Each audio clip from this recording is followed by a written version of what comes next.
Hey guys, welcome back to the podcast. I appreciate your patience and we're back and full steam ahead. I have a bunch of great guests lined up for you guys in the next coming months and I'm really pumped about it. Most of them are brand new, but some of them are some of your favorite guests that I'm having back to check in to see how they're doing a few years later, see what they've implemented, see how things have changed, and how their business has grown since I've talked to them last. And now that we're back, I decided that I want to give you guys maximum value out of this podcast. I know that breaking up the show into 30-minute segments always left you guys wanting more. So I'm going to give it to you. From now on, we're going to be doing full-length episodes. I tried to do the mini episode thing, but you know us welders, all we want to do is talk. So those episodes that were supposed to be short 15, 20-minute episodes ended up being an hour or more. So you know what? I'm just going to let you have it all. But in return, I'm going to want to talk to more of you guys. Now, I totally understand that doing an interview isn't for everybody, and I totally get that. But I know most of you have some hilarious job site stories that the rest of us would love to hear. So you know what? I want to hear them. I want to hear all about the shenanigans that you've experienced over the years on the job sites from all different types of trades. I also want to hear about the hard lessons you've learned. Those lessons that cost you a lot of money and that were painful to learn. As business owners, I know we all have them. And I'd like you to share them with the guys who are listening so they don't make the same mistakes. I think sharing these stories helps us all out and know that we're in this together. And hopefully some people will learn from it. So if you're up for sharing a short story or a full-length episode, or you want to recommend somebody, let me know. Head on over to weldingbusinessowners.com and click the book a call button on there. That'll take you to the Google Calendar of all the times that I get set up to sit down with you guys. Or send me an email, kevin@jmwfabrication.com. I look forward to talking with you and putting out episodes that you guys want to hear.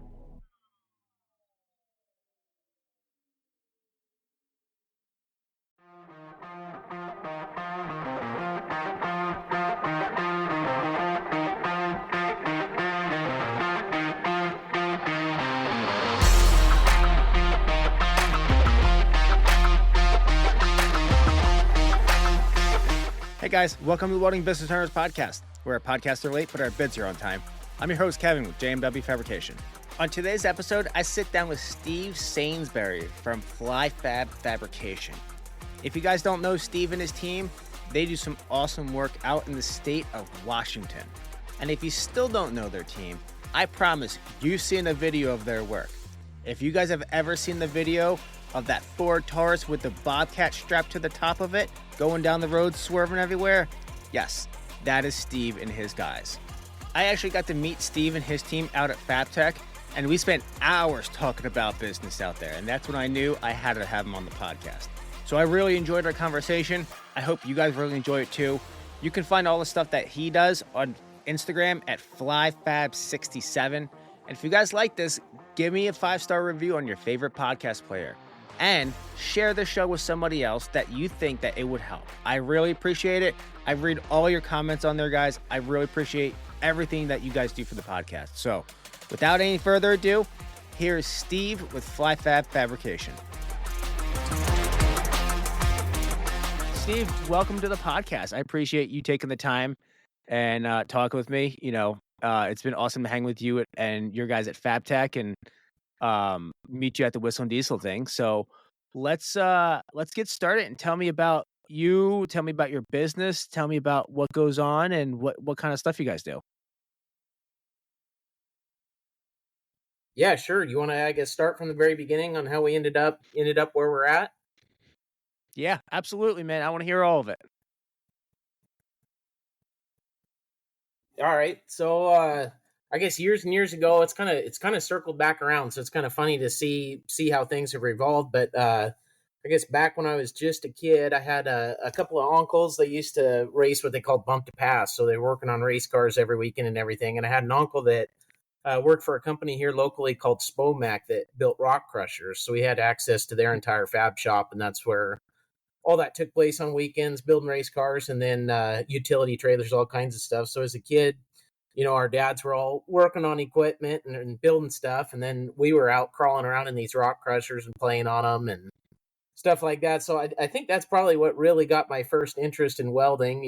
We just screwed around with it back then, but come high school, I had the opportunity to do the fabrication and the wood shop and that side of things. And I always had a great interest in fabrication, but I felt that push to go get that 4-year degree and go that route and everything. So I had a passion for it, but I felt pushed to do other things. So I ended up, trying to do my best, I guess, and take my math classes and everything else to set me up for college, and ended up going to college for mechanical engineering. And while going to school, I needed to work to help put myself through school. And I found a company down in Moscow, Idaho, that built rock crushers down there too. So I had that connection. They were business partners with who my uncle worked for up here, and kind of had an introductory that way, and got hired on to start building parts. And that's really where I started getting my experience on the fabrication and welding side of things, and kind of found my passion for it. But I still stuck it through, got my 4-year degree in mechanical engineering, and worked for the Army Corps of Engineers for a little bit through all that. And then coming out of school, I ended up working for a sheet metal company as a project manager and estimator. That really got me my experience as far as what I would say today is my business sense to be able to run the place. Without that, I think there'd be a lot more struggles than what I found now. I definitely learned a lot, and that helped a ton. But so while working there, I started the business on the side part time and everything. And what initially funded that, my senior year of college, I took a business class. I had some extra credits to use up, and they actually had a business competition where you had to propose a business plan and model, and then go and actually do some competitions and everything with it.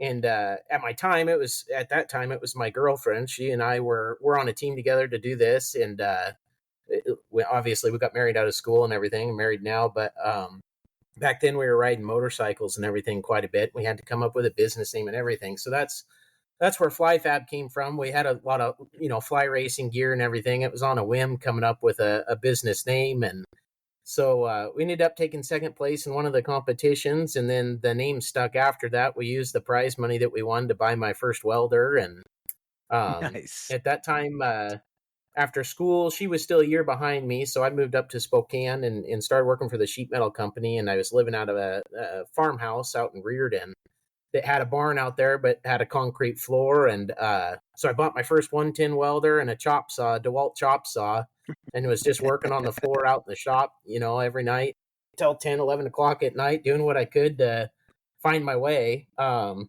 we first back then started building, it was anything and everything at that point, that you could possibly think of. I did a senior project in high school, built a utility trailer. So that was one of my first, I guess what we would say when I first, things that I sold was a utility trailer. I just marketed it on Craigslist and sold that.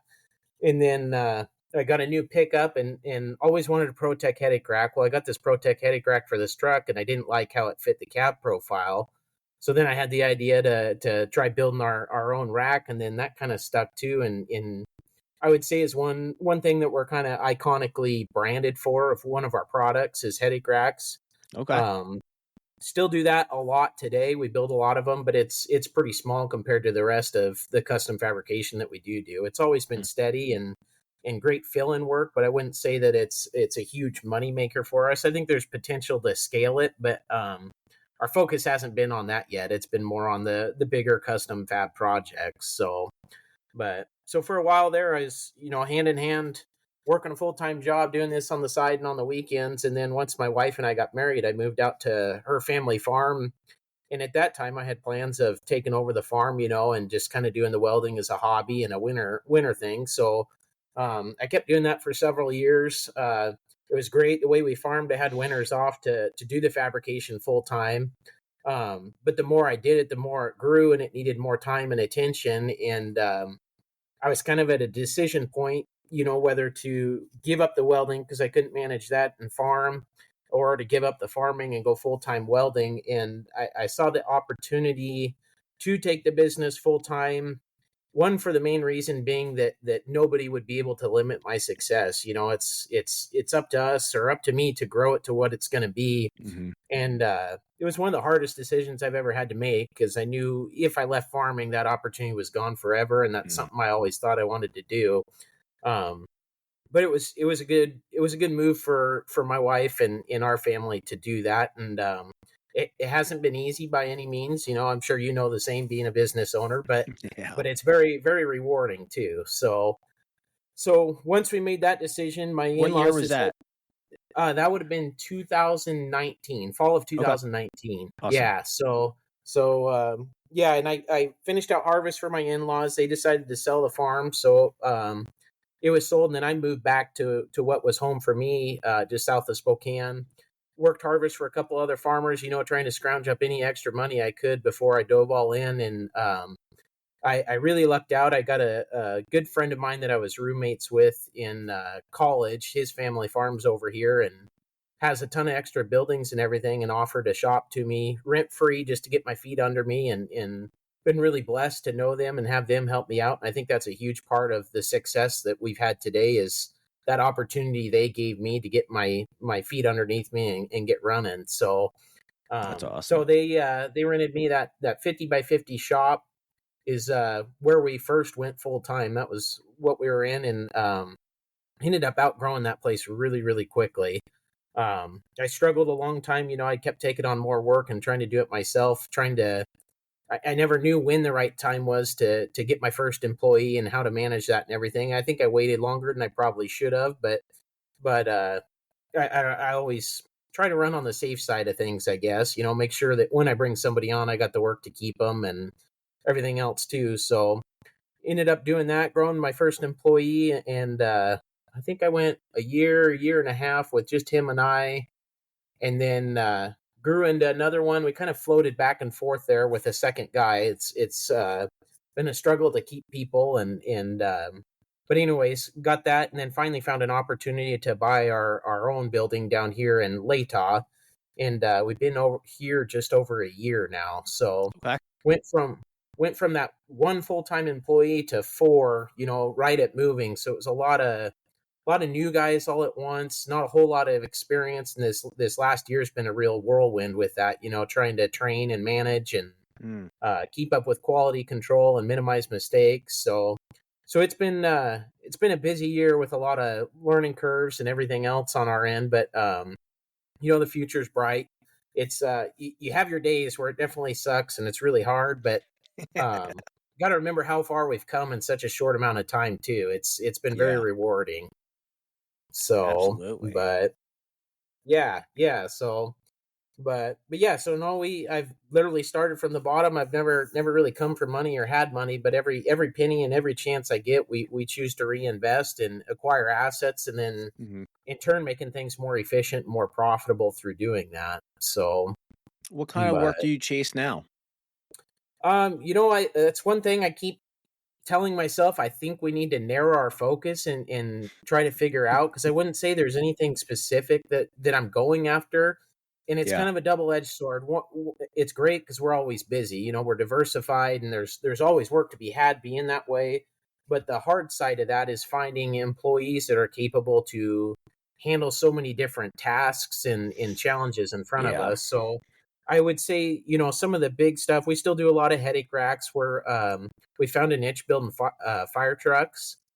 So there's actually a grant program out there where it's old military trucks are given to free for fire districts, and then they've got a year to outfit the truck and turn it into a fire truck. So we've kind of found our niche building these chassis, and we're doing them start to finish. That's tearing the chassis down. We're building and designing the stainless tank, all the plumbing, wiring, lights, siren, the Interesting. whole Okay. whole work. So that's been a pretty good gig for us. But on the flip side of it, it's been very difficult. I got the guys that do the fab, and they do a great job at it. But where the struggle is coming to finish the truck between the plumbing and wiring and all that. Is it usually falls on my plate, and my time is so spread anymore. It's hard to narrow Hmm. my focus on just getting the job done. So it's kind of a pivoting point right now where we got to decide whether to hire for that position and keep doing that work, or focus on the fab side of things and kind of stick to what we're good at on that too. So,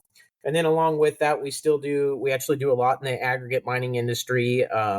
Like I told you when at the first part of my story, crawling around on the rock crushers. Well, now we're welding and repairing and modifying those same chassis today. And that company I worked for down in Moscow while going through college, we're doing work for them and got a lot of good connections there. And so that's another big side of what we do. And then we also branched out into machining and line boring too. So there really isn't any job that we can't do through this shop. We're a very, very skilled group of guys, but it's one of those things where it is hard to scale, finding the right guys to do it and keep the quality there, and then being able to make time and everything on jobs as far as that goes too. So Do you find yourself having an issue with flip-flopping back and forth with the quality requirements with the vast amount of type of work that you do?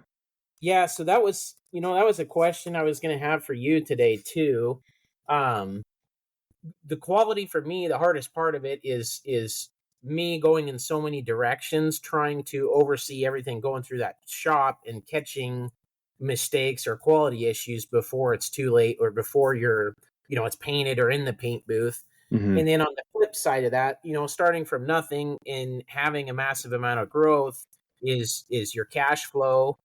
And then being forced to make that decision of, you're kind of in a financial bind. Your quality is not 100% of where it should be. Now it might meet the requirements of the job or what the customer wants, but not necessarily of your standards. But having to make that decision, a financial decision, and not a business decision per se. Mm-hmm. Meaning if we decide to redo it, you're going to have to front the cost. I mean, some of it may have to be completely scrapped. So not only your lost revenue, but everything material wise that you have involved in it, and those decisions being made.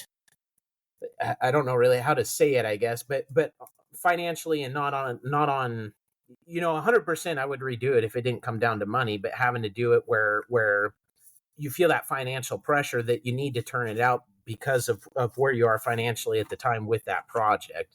Yeah.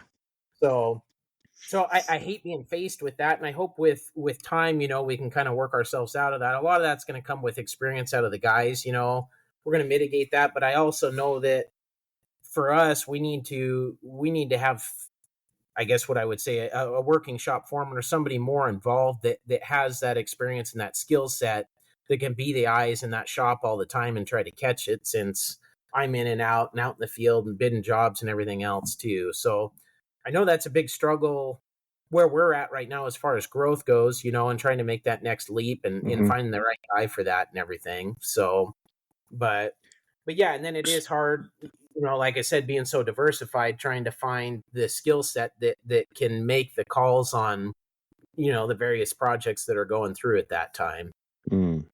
Gotcha. But, Do yeah. you set your quality expectations for each part of the job ahead of time? As in, like, okay, this is going up under the truck. Nobody's ever going to see it. You don't have to take the spatter off your MIG welds. Well, this is going to be an outside corner joint that everybody's going to look at. You're going to have to blend that out to 120 grit. Do you have any sort of process like that? We don't, and you and I talk quite a bit at FabTech about that, and I think that's a great way to implement it. I always, it's tough when you start out just you, and you visually you see that, and you feel. To me, I feel like guys, you guys should just know that, the application, but that's not, that's not all the. It's not true, and the guys who can work for themselves. Exactly. Yep. And what I'm finding more and more, I never like being micromanaged per se, or told what to do, but a lot of my guys, they want to be. They want me to tell them exactly how I want it, and I have a hard time. I feel like I'm overstepping boundaries sometimes, or you don't want to piss them off, trying to keep them happy. But at the end of the day, it is my name on it too, and I think that's a great way to handle it is having a quality scale per se, on the work order so they know to what level it should be finished or taken care of. Yeah. What's really helped me is I'll take 15, 20, maybe even 30 minutes on a job and just walk around, and I make sure whoever I'm walking around with has a notepad and they're writing down everything I say. And if I don't see them writing it down, something I know is important, I say write that down. That way, you know, you convey, okay, there's a crack up here, you know, have them mark it with a Sharpie or a paint marker, whatever, and walk around and say, okay, this has to fit in here. You want 2 bolts here. You want a bolt with a wing nut over here because it's going to be removable, and then make them write that down. Because if they don't write it down, promise you 99.9% they will forget. And then they're going to put a normal bolt on there. And then you're going to say, why isn't this done correctly? Right, And right, it's just, we're like, our morning meetings. Where's your notepad? Where's your notepad? Get your notepad. You're not ready for work unless you have your notepad in your hand. And that's one big thing that has really helped me, be a little bit more, not hands off, but convey the quality of what I expect in each job when the quality varies. One of the big right, problems that we had was we would be doing something like, you know, you know, $50,000 stairs for a multi-million dollar house, and then we're also working on something that's going to go underground. We're up on a roof and nobody's ever going to see it again. right, Like the quality of your welds, it matters. Like there are 2 different quality of welds that are acceptable. And you know, even just doing repairs like excavator buckets and stuff, like they don't care what the first, 6 passes look like on that right, excavator bucket. right, Even the 9th, 10th, and 11th and 12th pass, they don't care what they look like. It's going to go back in the dirt. And to be able to say, well, this is the quality I want here, and then pull them off of that and put them on this, which the quality has to be impeccable. Like, it was just so hard because keeping that higher quality when they had just come from something where what your welds look like didn't matter. So we just decided that, like, we have 3 quality standards. We have meticulous, we have done, and we have it doesn't matter, it's going in the ground. Like that, chip your slag, but don't clean it up. It's getting covered in concrete. right. The meticulous it's meticulous. It TIG weld every single picket and make it look beautiful, no undercut, and make it look really good. And then the done is something like, look, we're doing structural steel here. Like, don't break out the TIG welder and start welding this together. Like, I want you to grab the pulse make and just throw some weld down on it because it's getting covered in insulation, but it still needs to look okay. You know what I mean? So we've got Right. three quality standards, and I do my best to convey that before anything starts. So on those walkthroughs, do you normally do that? Is that employee specific, or you try doing that with your shop foreman and kind of let them manage the quality and in controlling that side of things? Um, so I would usually walk Dylan, the foreman, through it. And then because he's the one, so the guys in the shop answer to Dylan. They don't answer to me. So I walk through it with Dylan, and then it's Dylan's job to repeat that quality back to them. Yes, it is 2 steps. Could I just get it done in 1 step by going through it with both of them? Yeah, and sometimes we do. But it's, if Dylan's going to be doing the work, Dylan needs to know. If the guys are going to be doing the work who answer to Dylan, and Dylan is the quality control, then he needs to know. So typically I walk through it with Dylan, because Dylan gets it. He's like, Right. oh, well, like, should we put a gusset here? Yes, we should put a gusset there. Perfect. Should we reinforce the plate before we put the D-ring on? Yes, we should reinforce that. Like, you know what has to be done. So I tend to go more so to Dylan than anybody else. And then because, I try to do it in the way that is more scalable and doesn't require me so much. Like Right, I right. don't want the guy. I don't want Jesse or whoever is working for who's getting it done down in the shop to come up to me and be asking me questions. He needs to go to Dylan. So it's not structured perfectly like that. Like if Dylan's not there, or he's busy doing something, Jesse will come quick ask me if he can't find Dylan. So it's Right. not like a hard fast rule, but like that's generally how we do it. Yeah, yeah. No, and it sounds funny to have, want a shop foreman, with a shop our size, but it's that end goal and that big picture. I think you and I are similar in growth. If you can get in practice of having that frees up your time to grow, and then structuring that growth from square one. Mm-hmm. Yeah, you or I could probably go out and manage, and like you said, go through that, do that with all the guys, but then it limits your time to focus on that next step, the growth for the business. Yep. But 100%. yeah, that's definitely a void I'm feeling right now, is needing that working shop foreman with the experience and the drive to help on that side of things, so my focus can be on the next step of the business, and keep moving forward in that matter. Mm-hmm. But What do you think is one of the biggest, like the hardest things you've learned in business so far?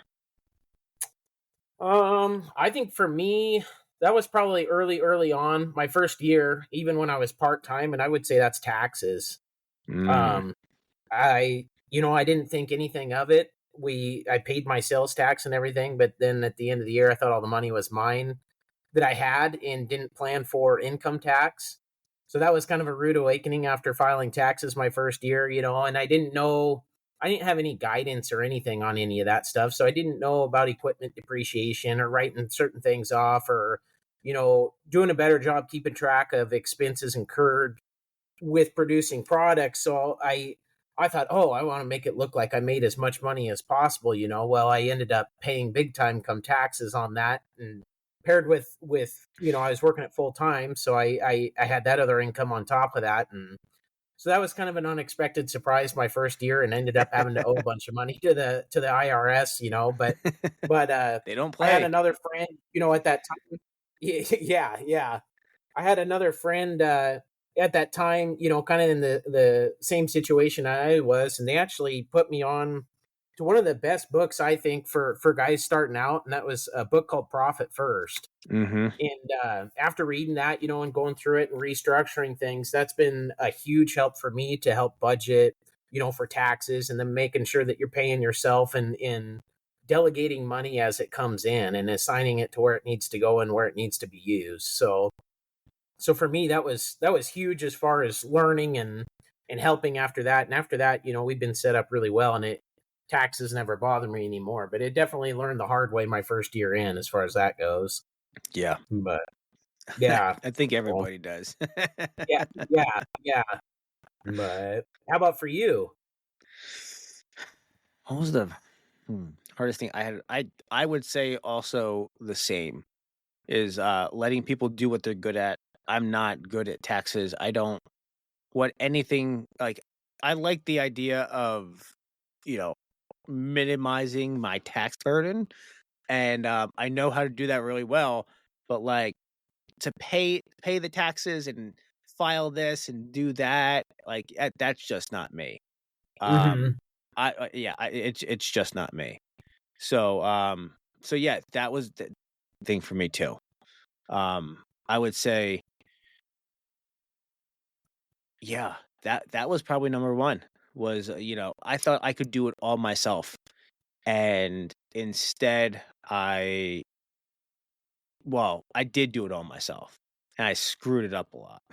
Yeah, I was the same way. Yeah, yeah. No, I think that's just going through their trenches. I guess that's how you learn, and that's how you become successful. As long as you don't let those um, learning points put you under. You got to learn from them, and you got to improve from them. And some of them Hmm. can be very costly, but they're Yep. they need to be learned to perfect what you're doing. So, but yeah, Yeah. True story, dude. yeah. Who do you think taught you the most in your career with welding and stuff Oh like man, that? that's a Did tough you have any one. mentors? Um, Not really. I mean, I've been self taught. I never went to school for welding. My shop class in high school was very minimal. I think I learned a lot of skills at that. The company was called FabTech there in Moscow. I learned a lot there. If I had to pick an individual, his name's Will Kennedy. He ended up moving up and living with me in Reardon after college. And he got a job for another company as a fabricator there. And he's probably one of the best fabricators I've ever met.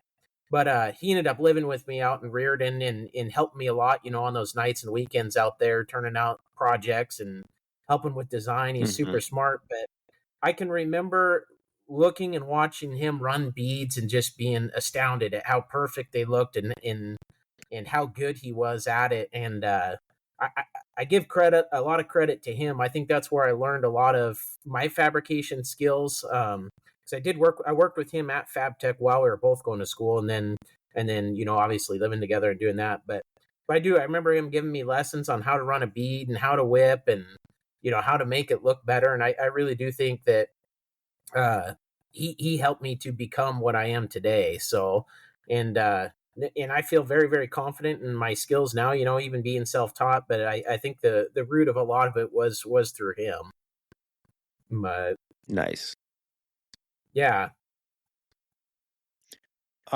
When you first started out, um, what was a moment where you realized like, hey, this is actually going to work?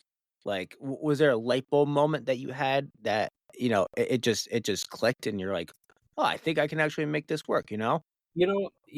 yeah. For me, it was a lot of slow growth because of how conservative I am. So I started part time in 2015, and then it was late 2019 before going full time. Um, but I think leading up to that, at first it was never a plan to go full time with the business. It was just, I'm going to do this and make a little extra side money here and there. But then it slowly started growing momentum, and it was it was taking so much time. I knew there was going to be a pivotal point on that I needed to make a decision whether to give it up or to go full time with it. So I think just the momentum as it grew and came, and then the other thing was the dollar amount of the projects getting larger and larger. Mm, Um, was kind of like, okay, yeah, no, we can make money doing this and actually make something of it. And I never really had a plan of necessarily what I was going to do or what I was going to build or the route I was going to go. That the headache racks just kind of happened, and like I said, has always been steady, but it was more of a word of mouth after that. The headache racks grew our brand and got our name out there and opened up all the other opportunities that we have today through that, just through word of mouth and oh, mm-hmm. this guy's a welder, I need this fixed or whatever. And while I was farming, I was kind of the guy in the area to go do the mobile fixes on equipment and everything out there too. That kind of kickstarted that, and that really grew a lot of my experience as far as the field repair and everything goes on that too. Having the opportunity to learn through that side of things. So yeah, it wasn't. I wouldn't say that it was a big, huge pivoting point. It was slow growth and growing momentum, and then finally getting to the point where it was either make it or break it, just because of how much time it was taking, and Mm-hmm. I couldn't do it all. But Interesting. Okay. yeah, Um, yeah, what so you said you've got 4 guys now, correct? yeah, yep. Where do you hire from?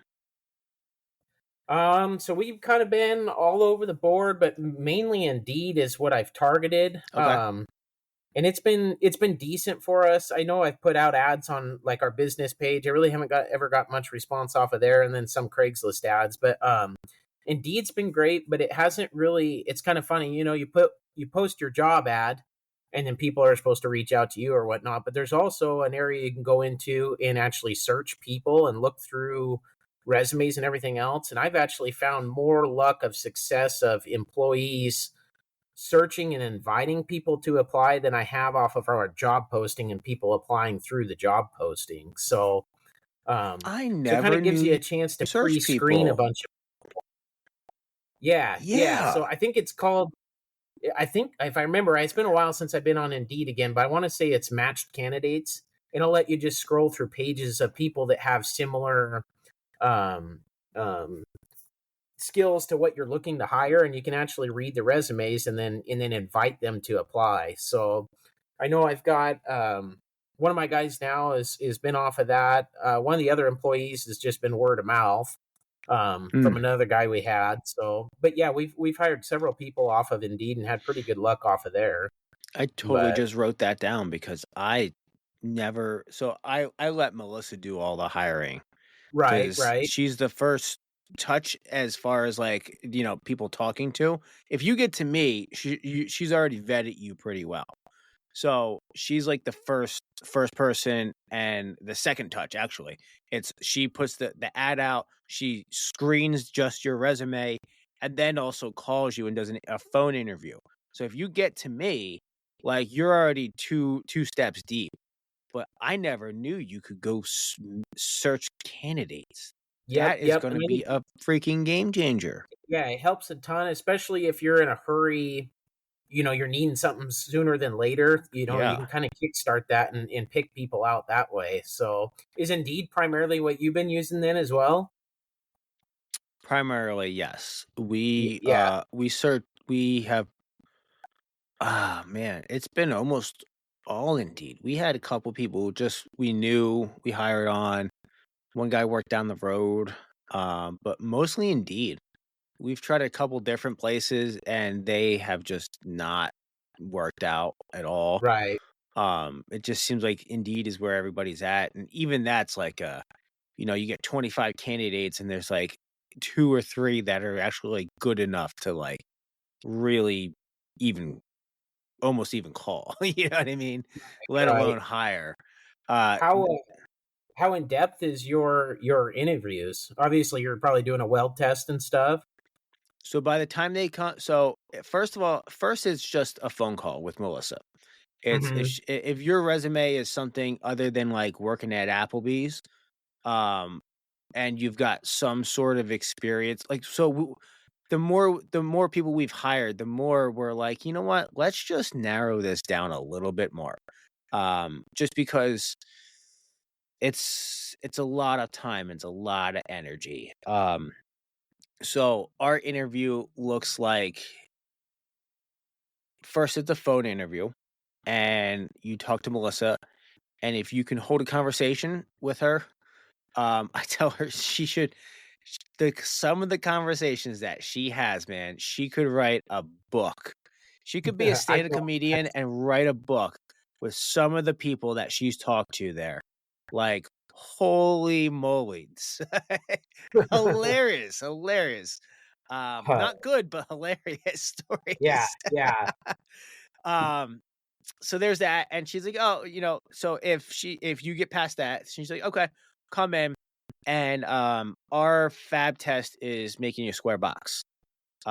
2 by Okay. 2 square tube, 12 by usually 12 by 12 and you MIG weld it, you have to miter it with a grinder and we know how long like if you're sub 45 minutes, that's pretty good.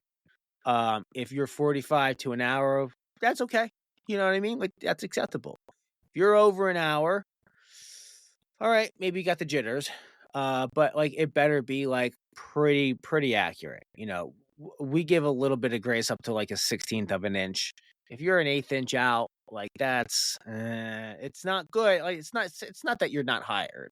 It's just that like, all right, we got to work on you a little bit. Maybe we make everybody do it with a grinder and a cutoff wheel because I want to see how they do it when they have to do it out in the field and like something's wrong, you got to fix it. Like what's what's it going to look like after you don't have like a nice evolution mitering chop saw and a bandsaw, you know what I mean? Because Right. anybody can be successful on those. I want to see what it's going to look like out in the field. So that's why we choose to not let them use the proper, not the proper tools, but the nice tools. We still give them a square. We put them on the fab table. We give them clamps to hold everything down. We say you have to keep your best 2 welds and then sand down your worst 2 welds, like polish them like you were going to polish like a finished railing. That way you can see if they have any porosity, see what their finishing skills are, and usually if you pass that, we'll give you a chance. Even if you don't do that good and you have like a really good attitude, I mean, I'm kind of actually put my foot down about that because we hired a few people who were really we like their attitude, we like them as people, and they didn't. Well, we'll just deal with it and we'll train them, and a year and a half into it, like crap, they have not gotten much better and they don't have any ambition to get better, and then I just wasted a year and a half of like, and I say wasted as in like they did put work out, but really like they're not hitting hours because they're not good. Right. And you're like, well, you justify it with they're still learning, they're going to get better, and you chalk it up to their learning experience.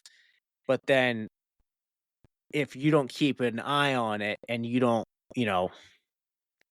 if you're not Goes quick, back to quality. if you're not quick to get rid of them, you can lose a lot of money and still not have the right person at the end of that time anyway. And Right. unfortunately, that's what has happened quite often with us is we see the best in somebody because we do like them as people, but the skill set is just, it's not, if it's not there, we try to say, oh, well, it'll come and we'll teach them. Right. And then, but the problem is they don't want it bad enough.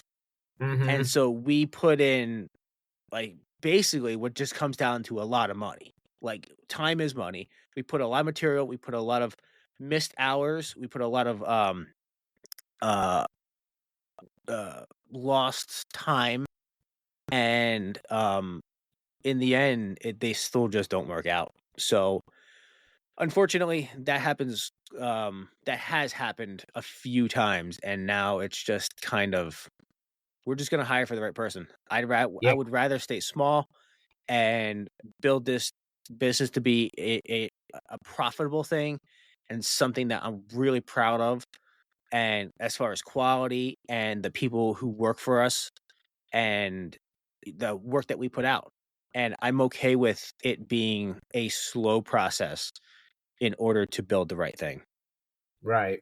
No, we've struggled with that exact same thing a lot. You do want to see the best in people, and it's hard when you like them. You want to give them a chance and everything else, but you got to at the end of the day, you got to do what's best for the business. And I think that's been one of the most discouraging things lately. You invest all that into somebody and either have them up and leave or they don't work out. Well, then you've got all that time and in everything invested in them, and it just feels like you're starting over and starting over and starting over trying to retain employees.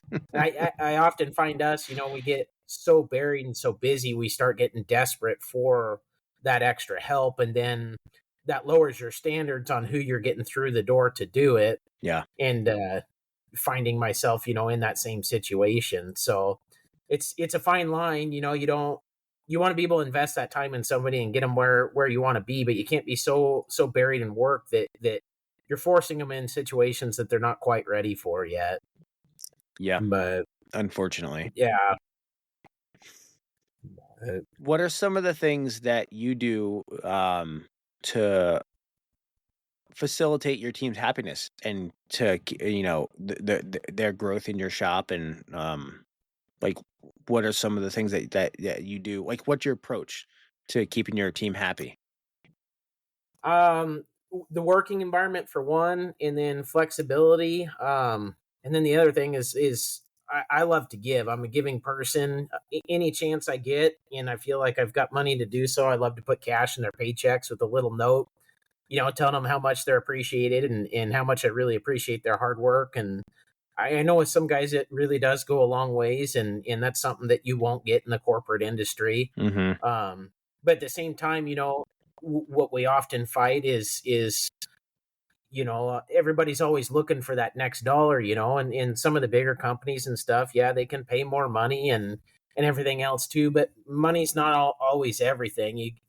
I'm trying to create a fun working environment where everybody loves coming to work every day and can truly be happy and everything else. So we try that. We have a lot of fun. A couple of incentives was me taking the guys that wanted to go to FabTech this last year and doing trips like that, and paying all the expenses to do so.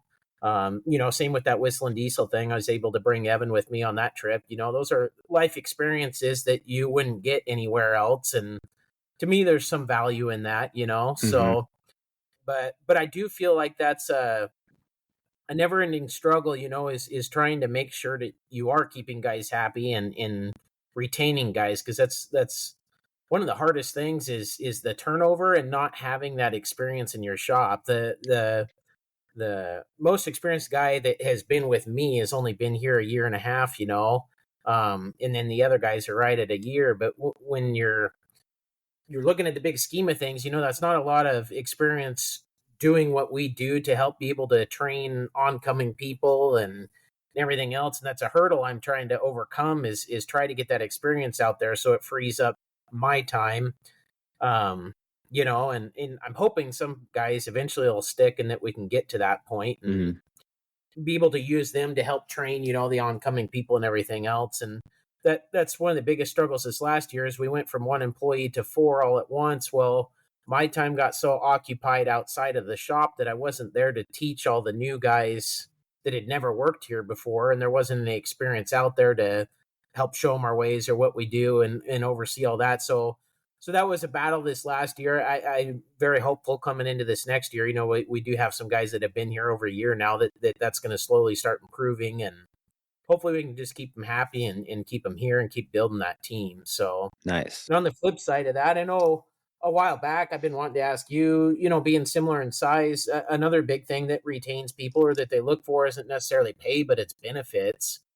Yeah, Do you do any health insurance or retirement or anything like that for your guys? we do, and it Do you? is really expensive.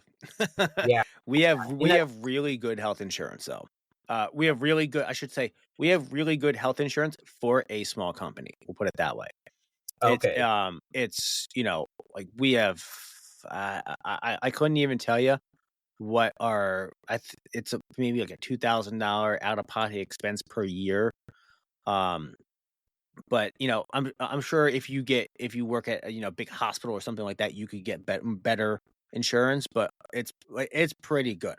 We have health insurance. We have vision. We have dental. We have 401k matching. We do 3 or 4% matching, up to a certain amount, and then it's like 1.5% or 2% after that. Okay. So we have that. We have short-term disability and long-term disability also, which actually really just came in helpful. My guy Jesse, he rides dirt bikes on the weekends, and right at about Thanksgiving, he went out and it was right around Thanksgiving. He went out. He was riding dirt bikes with his buddies, crashed into his tree, popped his shoulder out of the socket like backwards rather than like sideways or forwards like most people. And he's out of work for 3 months. And we carry short-term disability on him because of things like that. And he's the first one who's used it. But he's like, thank God that you guys had that, or else he'd be screwed because he's out until the beginning of March and like no income. And it's it's been a real blessing for him, and it just reaffirms the reason why we got that. So health insurance, dental, vision, 401k, long and short term disability, and then what else?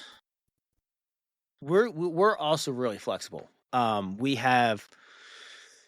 do 4 10-hour days, so it's Monday through Thursday, which is pretty sweet. Guys really like having the 3-day weekends. Mhm. Most of the time. Very rarely, every 2 or 3 months, we'll have to work a Friday. I'm pretty good about just saying no to people when they say, "Can you come here Friday?" No. No, we can't. And I even put it in our quotes. I'm like, this quote is based on Monday through Thursday, 7 to 5:30. Fridays, Saturdays, are overtime, and they're not included in this quote. So and we're just super flexible.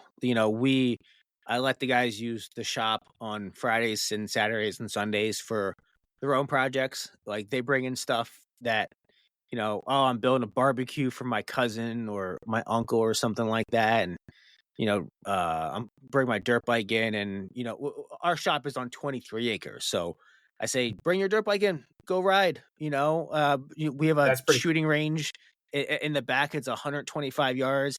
Bring your rifles, go shoot. You know what I mean? Like, I don't care. Go for it. So things like that we're pretty blessed to be able to bless our guys with that kind of stuff. So, yeah. if they need anything, like you need material, you got it. Like if it's sitting on the rack, it's probably paid for. And like, dude, just throw me $20. You know what I mean? You can have that stick. If I even charge them. Right, right. Most of the time, if it's $20, I'll be like, just take it. Like it's all Yeah. good, man. But like if we have to order stuff in, they get it at our cost.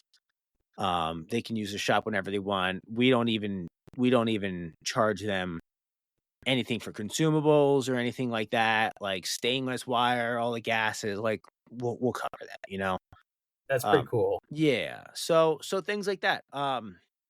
They need a truck to go move something. Cool. Just hop in the work truck, take a trailer, go move your furniture from your apartment to your house now. You know what I mean? So, and it's really just a camaraderie. Like it's being the culture keeper is it falls on me and it falls on Melissa more so me.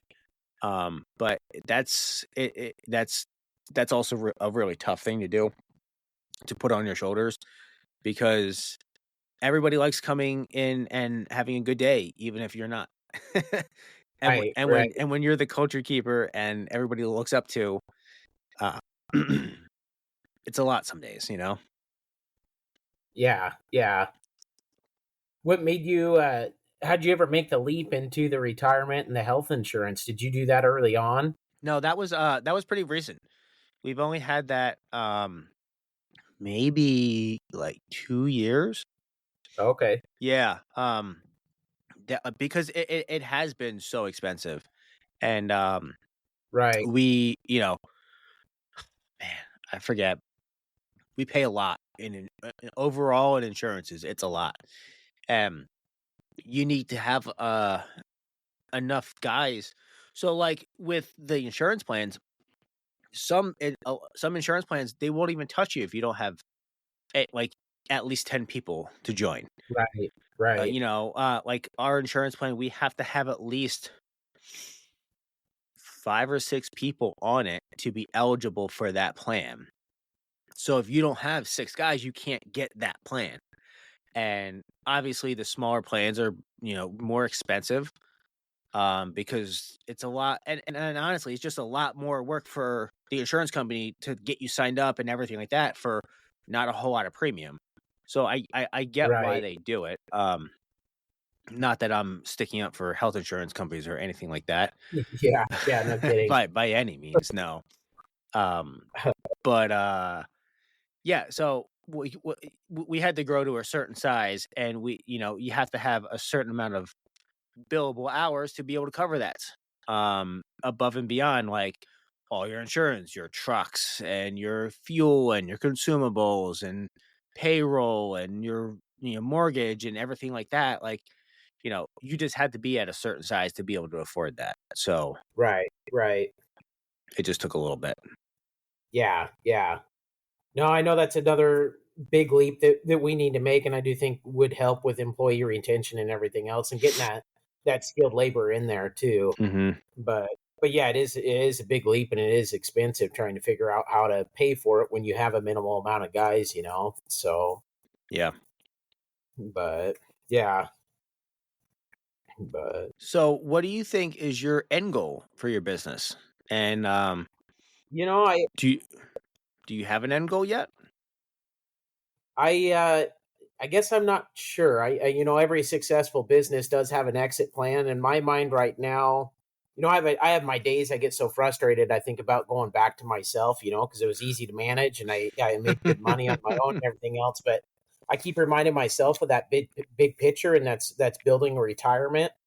But I'm hoping to get the business to sustain enough that it doesn't involve me day to day, that I can, one, look for other assets and other avenues to invest in, and then either build this to something that if my kids choose to take over or want to buy it, that opportunity is there, or that it's got some value in assets and everything else that I can sell it and move on to retirement that way. So it's pretty early. My kids are young. My oldest boy is only 4 right now, so we've got a long ways before that's even a thought. But I do like the idea of being able to create something if they were to choose to go that route, that opportunity's there for them.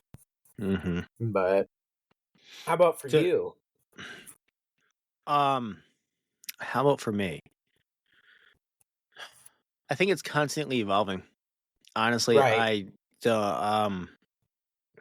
I can't answer it for JMW right now because I do want to start investing more time on the podcast. To be honest with Right. you, I really enjoy doing this.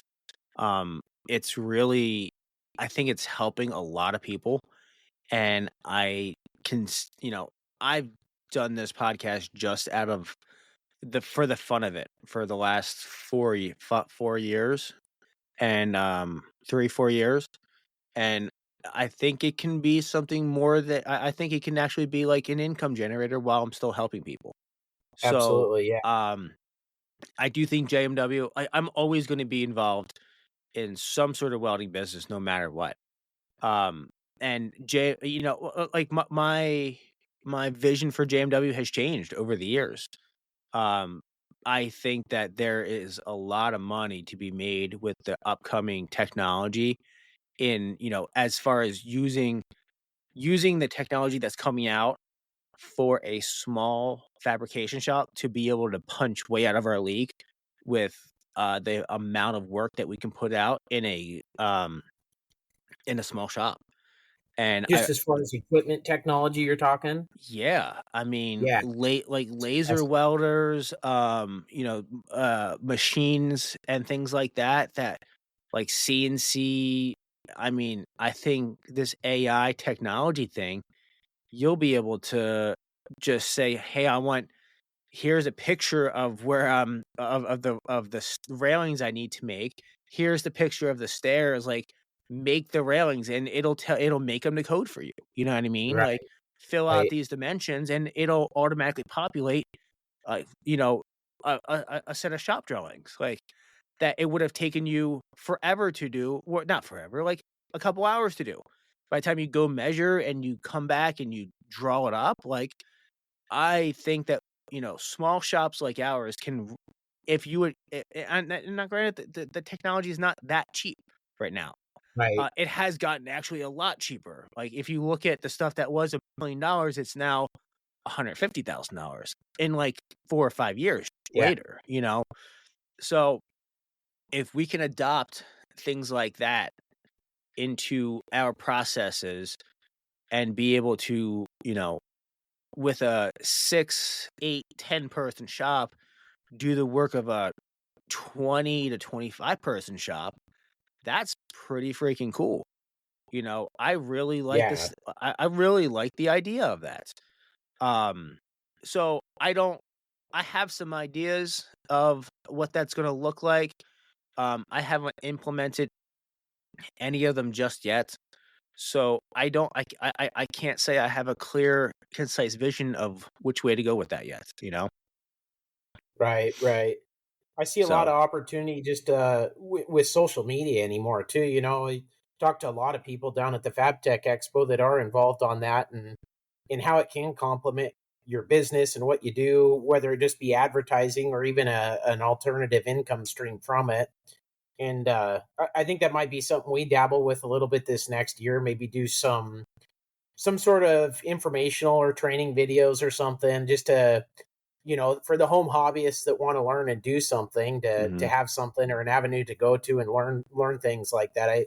I do see some opportunity there for growth and branding and everything else too, which is kind of cool to see. That to me, that's really been in just the last couple of years how much that's evolved and grown, and everything else there too.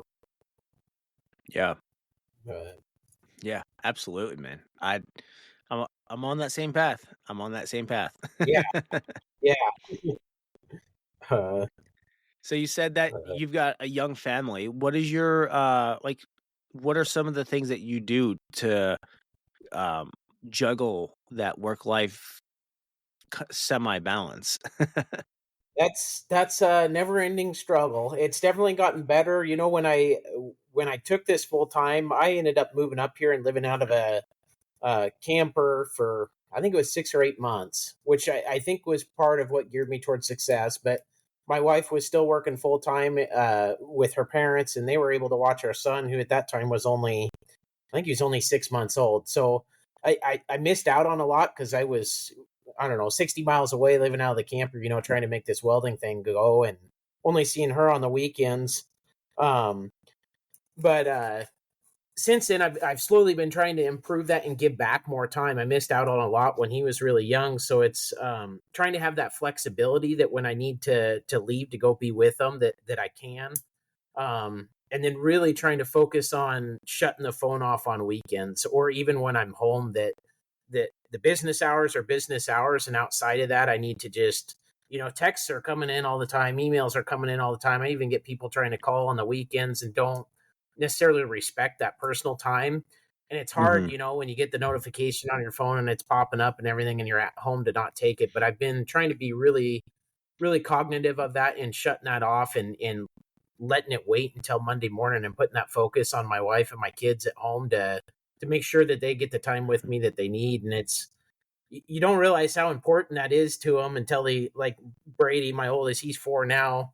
He has a hard time anymore with me going to work every day, and it really eats at your heart, on how much they love you and miss you, even when you're just gone for 10 hours going to work every day. How much they value that time in the evenings with them. I know. Yep. So just trying to really be cognitive of that, and being present when I am home. I do, I still am working 50, 60 hour weeks, but I've got a vision and a goal to minimize that. And I really want to get it to a point where I'm sticking to 410s, or at least Fridays are only till noon, to get prepped for the following week, and then be able to have a nice weekend and have that time with the family every weekend. So, but it is, and you've gone through it too. It's a sacrifice, to do your own business and do your own thing. You got to pick and choose what you're willing to sacrifice and do. And unfortunately, time with the family as you're building it is part of that sacrifice. But it definitely means a lot knowing that I have the family support to do that and be able to follow my dreams, and that they're there to help me get through all that too. So yeah, that's awesome.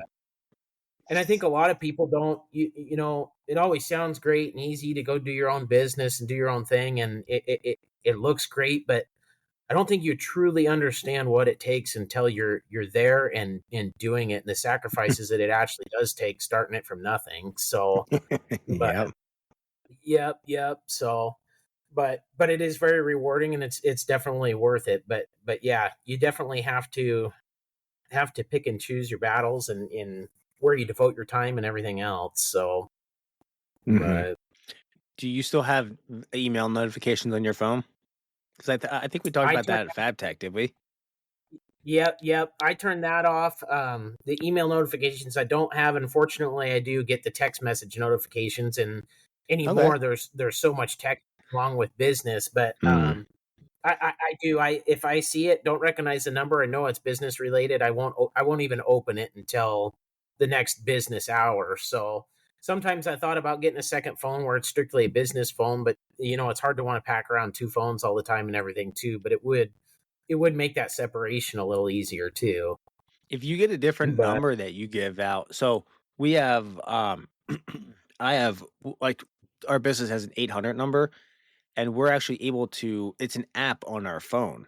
So I can, like Melissa can take over the phone, or I can recently, most of the time it was her. Recently, the last couple of months, I've been taking it over, but you can also text message them. So if you get a oh, phone call from a number from a customer, you can just text them from there, and it will come through as a notification on your phone. But you'll know that, okay, I can just swipe away that and I'll come back to that Monday because I'm right, not dealing with that now. But like your existing yeah, customers that who already have your number, like it's just something you're gonna have to leave on red. You know what I mean? right, yeah. And it's tough because you'll get that on a Friday evening or a Saturday morning, and then it's on your mind all weekend. Coming up to Monday on Mm. what is it or what's it about or what are they having a problem with. But it is very important to push it aside and make that time with family. But That how do is you? an exercise, man. That is a real, Well, it is. like I remember, not saying I'm great at it, but I can read them. Like I at least have to read it and just say, you know what, I'm gonna deal with this Monday, and then I'm pretty good about just letting it go, and I'll deal with it on Monday. I'll put it on my calendar to revisit it so I don't forget it.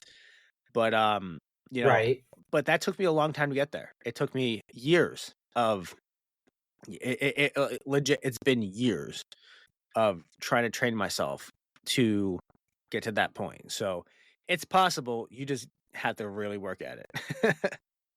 Oh yeah, yeah.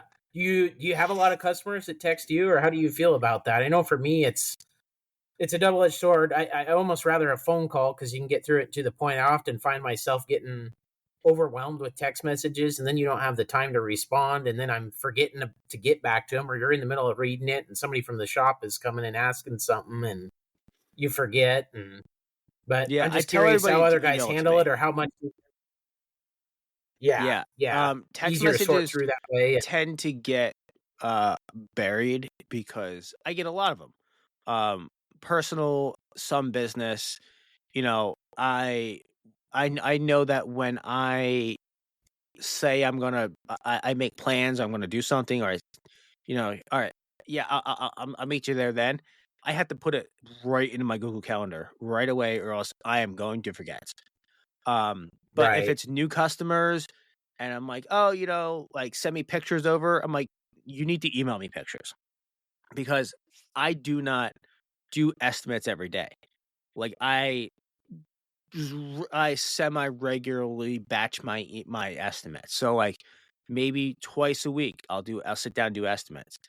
And I'll go through my emails, and then if it's not in my email, because like my email is pretty much just all business. So if you texted me pictures or something like that, I don't go through my text because I tell everybody, I'm like, you know what? Let's move this conversation over to email. That way I can look back on it. If I break my phone and I have to swap my SIM card, like sometimes you get your old text messages, sometimes it's only your side of the text messages and it's not theirs, or vice versa. And at least with email, it's always there. The pictures come through all the time, and yeah, I just try to keep it.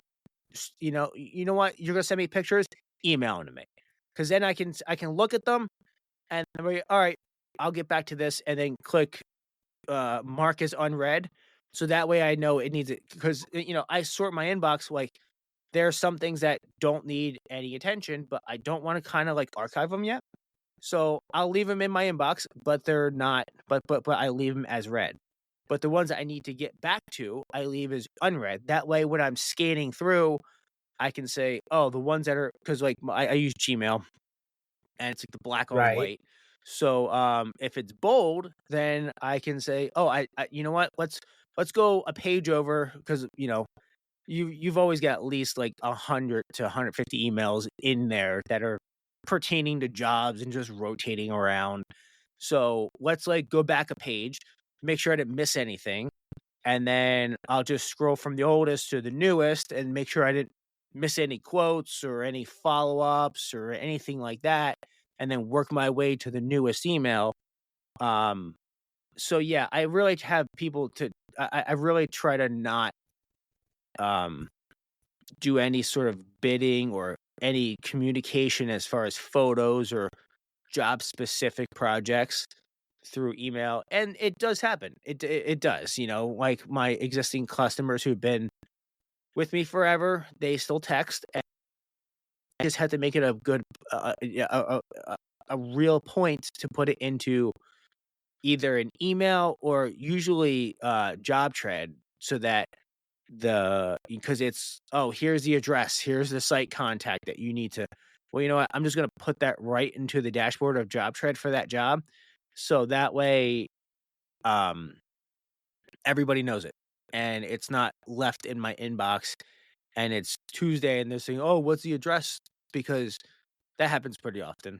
Not pretty often, but often enough that it bothers me that, because they texted me and I didn't, and honestly, I've been trying to move more communication just over to job tread, because in job trade, there are different roles for different people. So you create the customer, they are the customer role. And then you've got the admin roles, which is me and Melissa. We can see high level, we can see everything.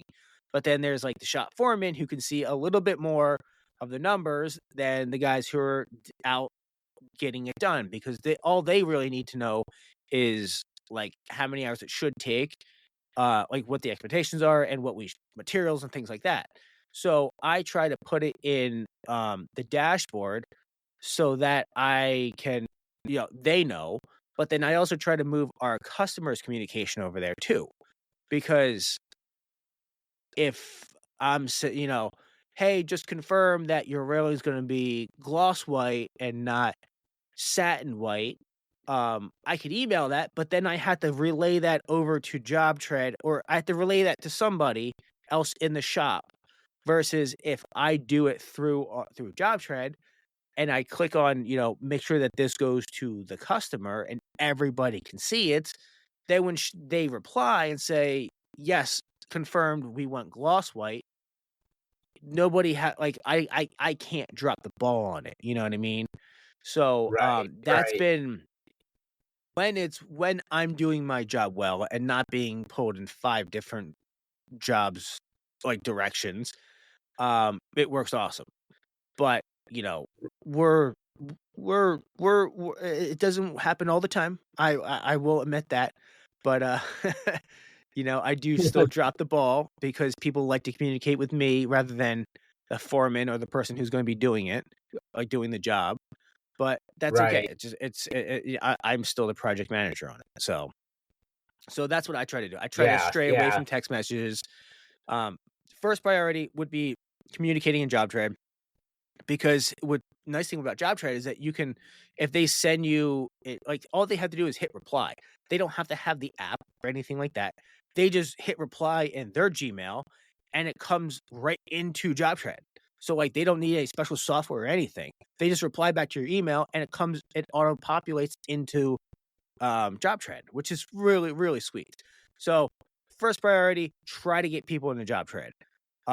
Quoting, stuff like that, obviously it's they're not even in job trade yet. I keep that in email, and then everything, text messaging is a last resort option.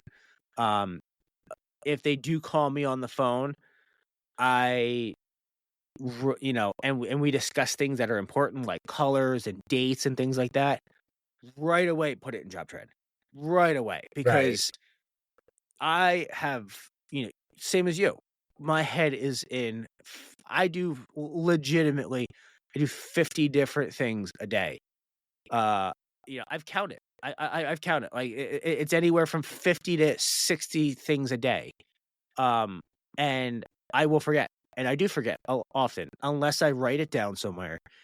And that is usually, it just has to go right to job trade. Right. Yeah.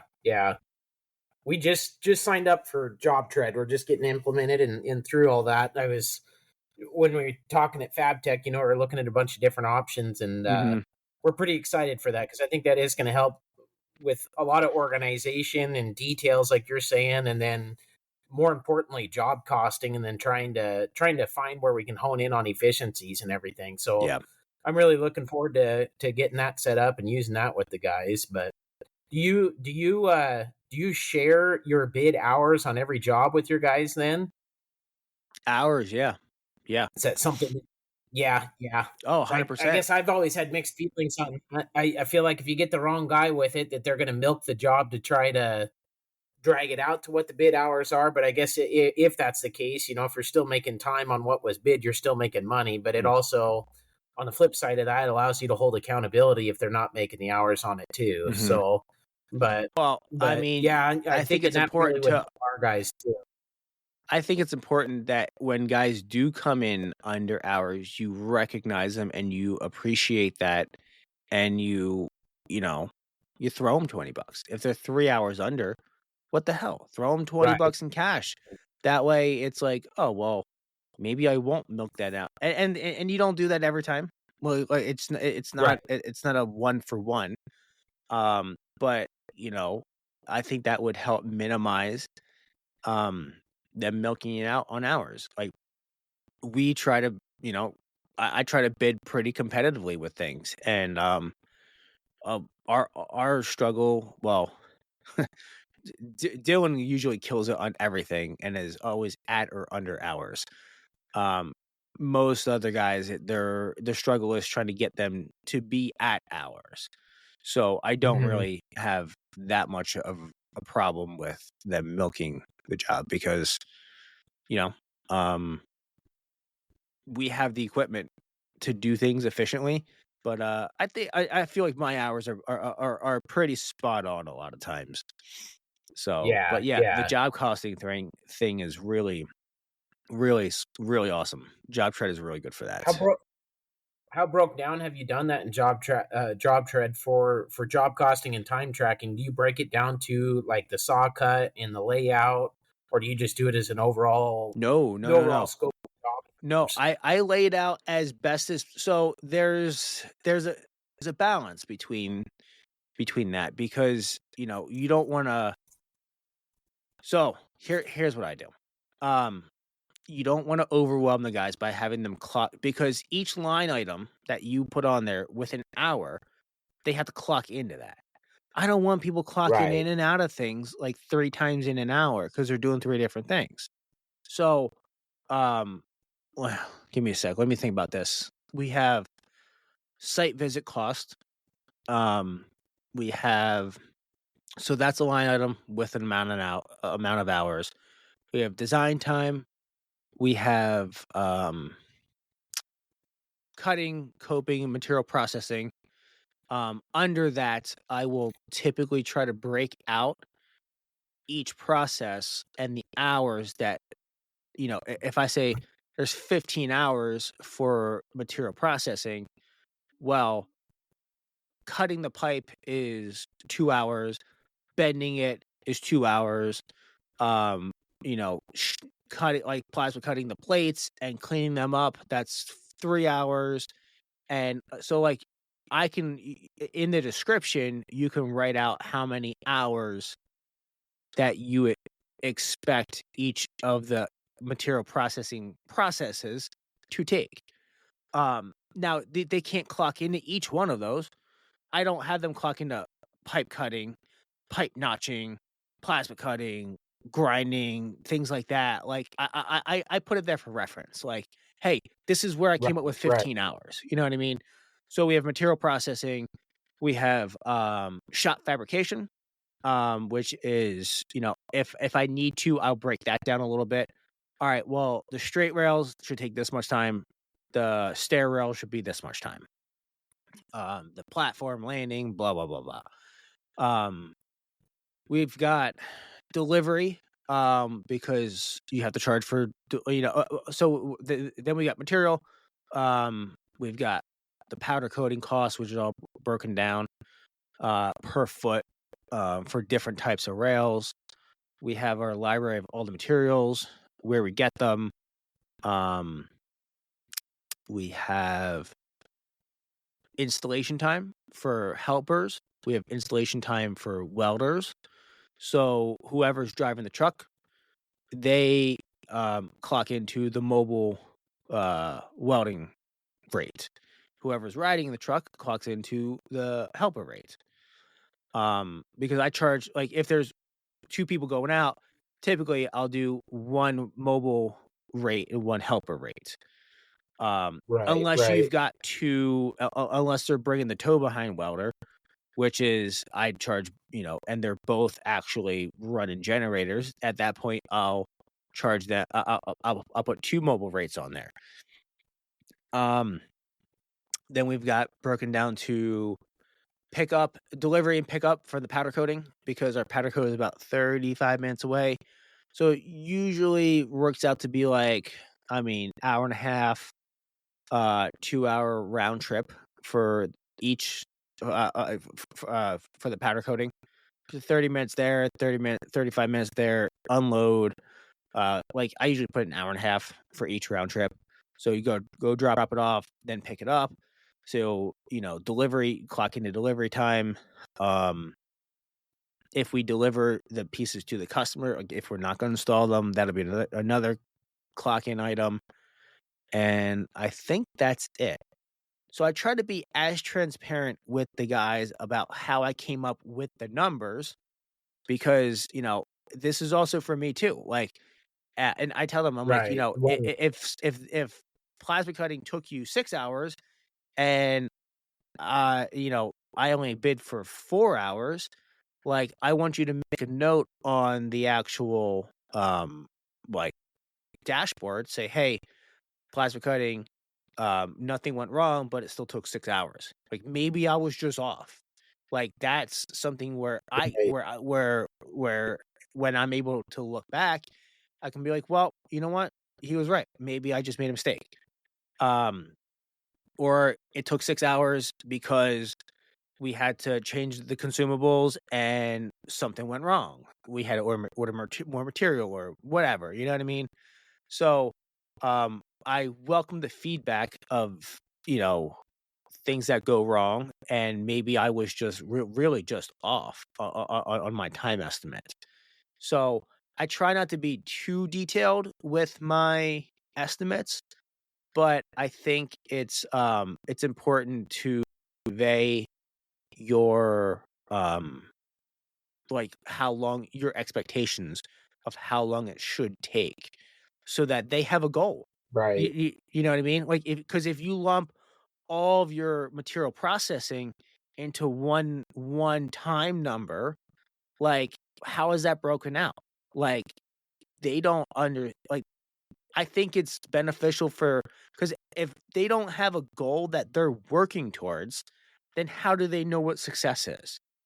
They don't know, because Right. Right. if you bid 18 hours for material processing or 30 hours for material processing, they don't know until hour 30 whether they're winning or losing. So I think that, breaking it down and saying, "Hey, this is what winning looks like for the first 4 hours of this," that is really helpful for them. Be like, "All right, well, if I," and in our morning meetings, we talk about that. We say, "Okay, Dylan, we've got 4 hours to do this. What do you think? Do you think you can do it in that?" And then you get their buy-in. Say, "Yeah, yeah, 4 hours sounds just fine for that." And or they say, "You know what?" Like, and you have to really welcome this. You have to say, have them say, or have the ability for them to say, "I think that's a little tight." Okay, well, let's walk through this. Like, here's how I got 4 hours. It should take you 10 minutes to fire up the forklift, go get it, and put it on the rack. If you're doing this at this time and you're running the bandsaw, you could be over here clipping these pieces that are coming off the bandsaw and deburring them at the same time. Oh, okay, Mhm. gotcha. Yeah, that makes more sense. And you explain to them how you got 4 hours. And that, it helps them getting their buy-in for the time that you estimate it really helps, especially if you're able to break that down for them, and they can see it with their own 2 eyes. Because if you say, This should take 4 hours," they're like, "No, I can't do it in 4 hours." Then it gives you the opportunity to ask them, "Well, okay, so first process, what do you do?" And they tell you what's gonna do. "How long should that take?" "Okay. Then you gotta do this, this, and this. How long do you think that should take? How long do you think each cut of that would take for you to take it off and deburr it?" And then, multiply that out by the pieces and let them walk through and see what their expectations are. Like, how long they think that Right. it would take them to do it. And then say, "Okay, well, instead of taking it and stacking it over here and then stacking it over there to move it out of the way, and then you put it on the pallet to go take it into the shop to go get, you're touching that thing 3 times. Why don't you just set a pallet here? That way, when it's done, you put it straight onto the pallet instead of having to take 30 minutes to restack it all when you're done. And that way, you just take the forklift and move it over there and you're done." "Oh, you know what? That makes sense." So it's Right. things like that where it just gives an opportunity to have a conversation, in order for them to understand your train of thought, whether they agree with it or disagree with it, and it helps you understand their train of thought and work them through each step of the way. Because it's just like bidding. How long do you think it's going to take it to cut this in the bandsaw? And you have 40 of them to cut. All right, cool. Just multiply it out. Well, you just have to explain that out to them and have them say, Right. "Oh, you know what? You're right. Maybe I can do this in 4 hours." Or maybe they give you pushback, which I sometimes I get pushback. I'm like, "Okay, well, if you're not dilly-dallying around, you can do it. Do your best, and we'll see how this goes. Because I think you can do it in 4 hours. Like, I've seen your work. You're not a putz. Get out there and hustle." Like, and sometimes I say, "You know what? I bid this a little bit, like, on the light side. I need you guys to actually hustle." Be like, and I tell them, like, they have a big company. I really wanna get in good with them. I gave them this number, which is a little bit on the light side because I wanna earn more business. I need you guys to help me out and, like, really kill it on this one, you know? Yeah. So, communication is key, man. As much communication as you can give to them and get from them, it's, it's it's never you're almost never gonna go wrong with it, you know? Right. Right. Yeah. It helps everybody. Helps the team. Mhm. So what kinda other questions you've got for me? Oh, let me see here. I had a few written out. Um, I think there's one I actually seen on Facebook the other day on another business page. But what is the best or most pivotal decision you ever made in your welding business? Oh, I think I just answered that one. No, I did Oh, not answer that one. Um, I think I saw that too. Hold on. I'm pulling it up right now, actually. yeah. Uh, So I didn't answer that because there's a lot of things, and most people don't really want to hear it on Facebook. yeah. um, Yeah. Right. Right. yeah. So, one of the most pivotal things. Putting you on the spot here. No, it's good. I like it. One of those pivotal things that I learned in business was my time was the most valuable asset that I have. And that might sound like a pretty cliche, hippy dippy business statement. But when I first started out and it was just me, my dream was a plasma table because think about, I could just draw it out and set it and forget it, and it'll print money out. And, if anybody has a plasma table, that's not exactly true. Uh, but Yeah. but but I thought it was. But I thought it was. And you know how long it took me to make base plates before a plasma cutter? Um, I didn't even have an iron worker back then. I was cutting these base plates out with a grinder and then eventually a circular saw and a piece of flat bar. And then I was freaking drilling the holes. Like, it took me so long. And, like, base plates that you can't buy on King Metals. You know what I mean? Like those like 3/16 base plates. Just buy them. They're $2, you know. But the quarter, the 5/16, the 3/8 base plates, man, I dreamed of just being able to draw them up and then just letting the plasma table go and just take it. And honestly, it really has. Like it like that like understanding that something that will take time, that will cut your time down with what you can do, and you can go do something more profitable, is make the investment. You know, think like doing your taxes, like we were talking about before, where I can do my own taxes, I can organize my own receipts, but if I charge $135 an hour and my accountant charges $65 an hour, why the heck would I? First of all, he's gonna be way faster than I am, and he's half the Yep. price. I'm not gonna be twice as fast as my accountant in order to break even. Like that's just not going to happen. So let them do it. Things like um, outsourcing. Outsourcing. I overlooked outsourcing because you know as as welders, we have a little bit of a bravado about us, and Mhm.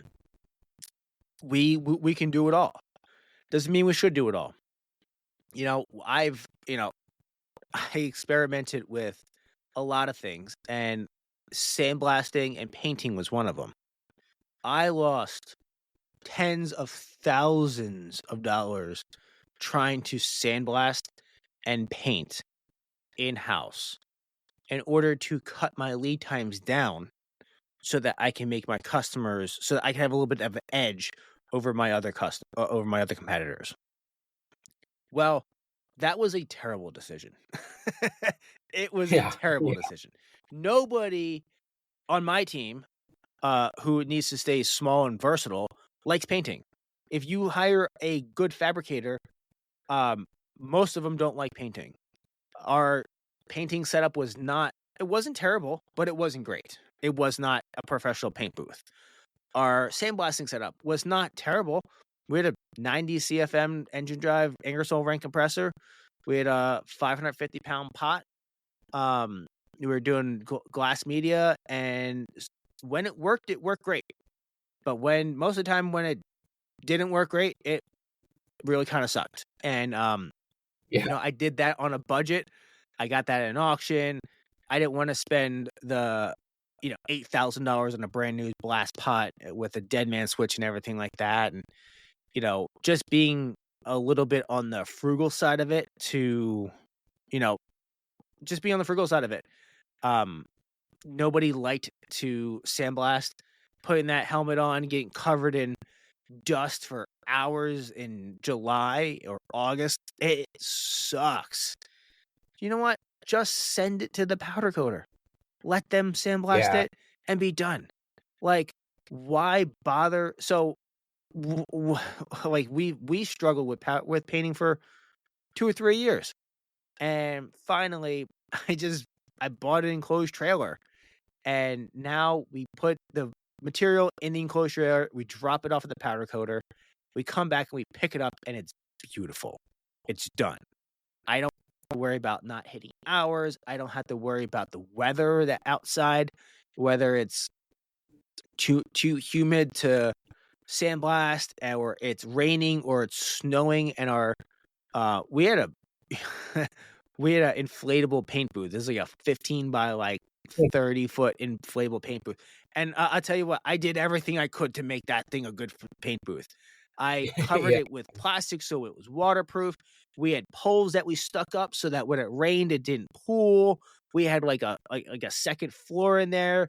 We like tied this thing down to steel beams to keep it from flying away. Like it was the best. I bet you that was the most rugged inflatable paint booth on the East Coast. It really was. But in the end of it, it was still an Amazon inflatable paint booth. Like we bought a good HVLP sprayer, but it doesn't do it. We even heated it too. But in the end, it's just, with all the frustration with it, it's just better to give it to somebody else who is better at what they do. And dropping it off at King Coatings and picking it up covered in bubble wrap, already taped up. It's awesome. It is so much better. And we make more money. We make way more money rather than trying to do something that we're pretty not good at.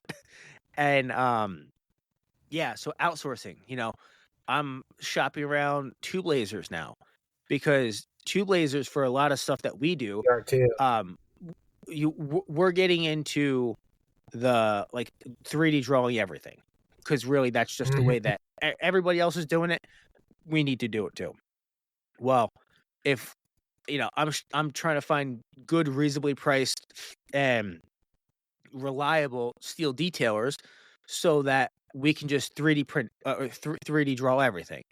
So with that comes DXF files. So if I can send the DXF files to a laser shop, and instead of having to cut our pickets on our round pickets, because cutting round pickets on a miter sucks anyway, let's just shear them in the iron worker so that they are a little bit long, shove them in the holes in the square tube post, and you can make beautiful horizontal line rail with 1.5-inch square posts or 2-inch square posts with round bars that are 1 inch longer. That way they have a 1/2 inch on either end, and you just sheared them rather than mess around with cutting them, because you laser cut the post and they fit right into the hole. Like things like that, I think we're actually moving towards now. It's a little bit of a deal because we don't have any good close laser tube profiling shops. They're all an hour or so away. So is it worth, plus they're putting markup on the material and everything like that. So is it, can we make it work? Yeah, probably. Is it worth driving out there and sending the guy out there an hour and an hour back, and probably 30-45 minutes to get loaded up and stripped down? Maybe for the right job it is. Maybe for smaller jobs it is. Maybe we find somebody else local. Maybe we don't use laser. Maybe we invest in a plasma of ourselves. The Bentech Dragon, we were looking at that a couple years ago. So the problem is we don't have 3-phase power in our shop.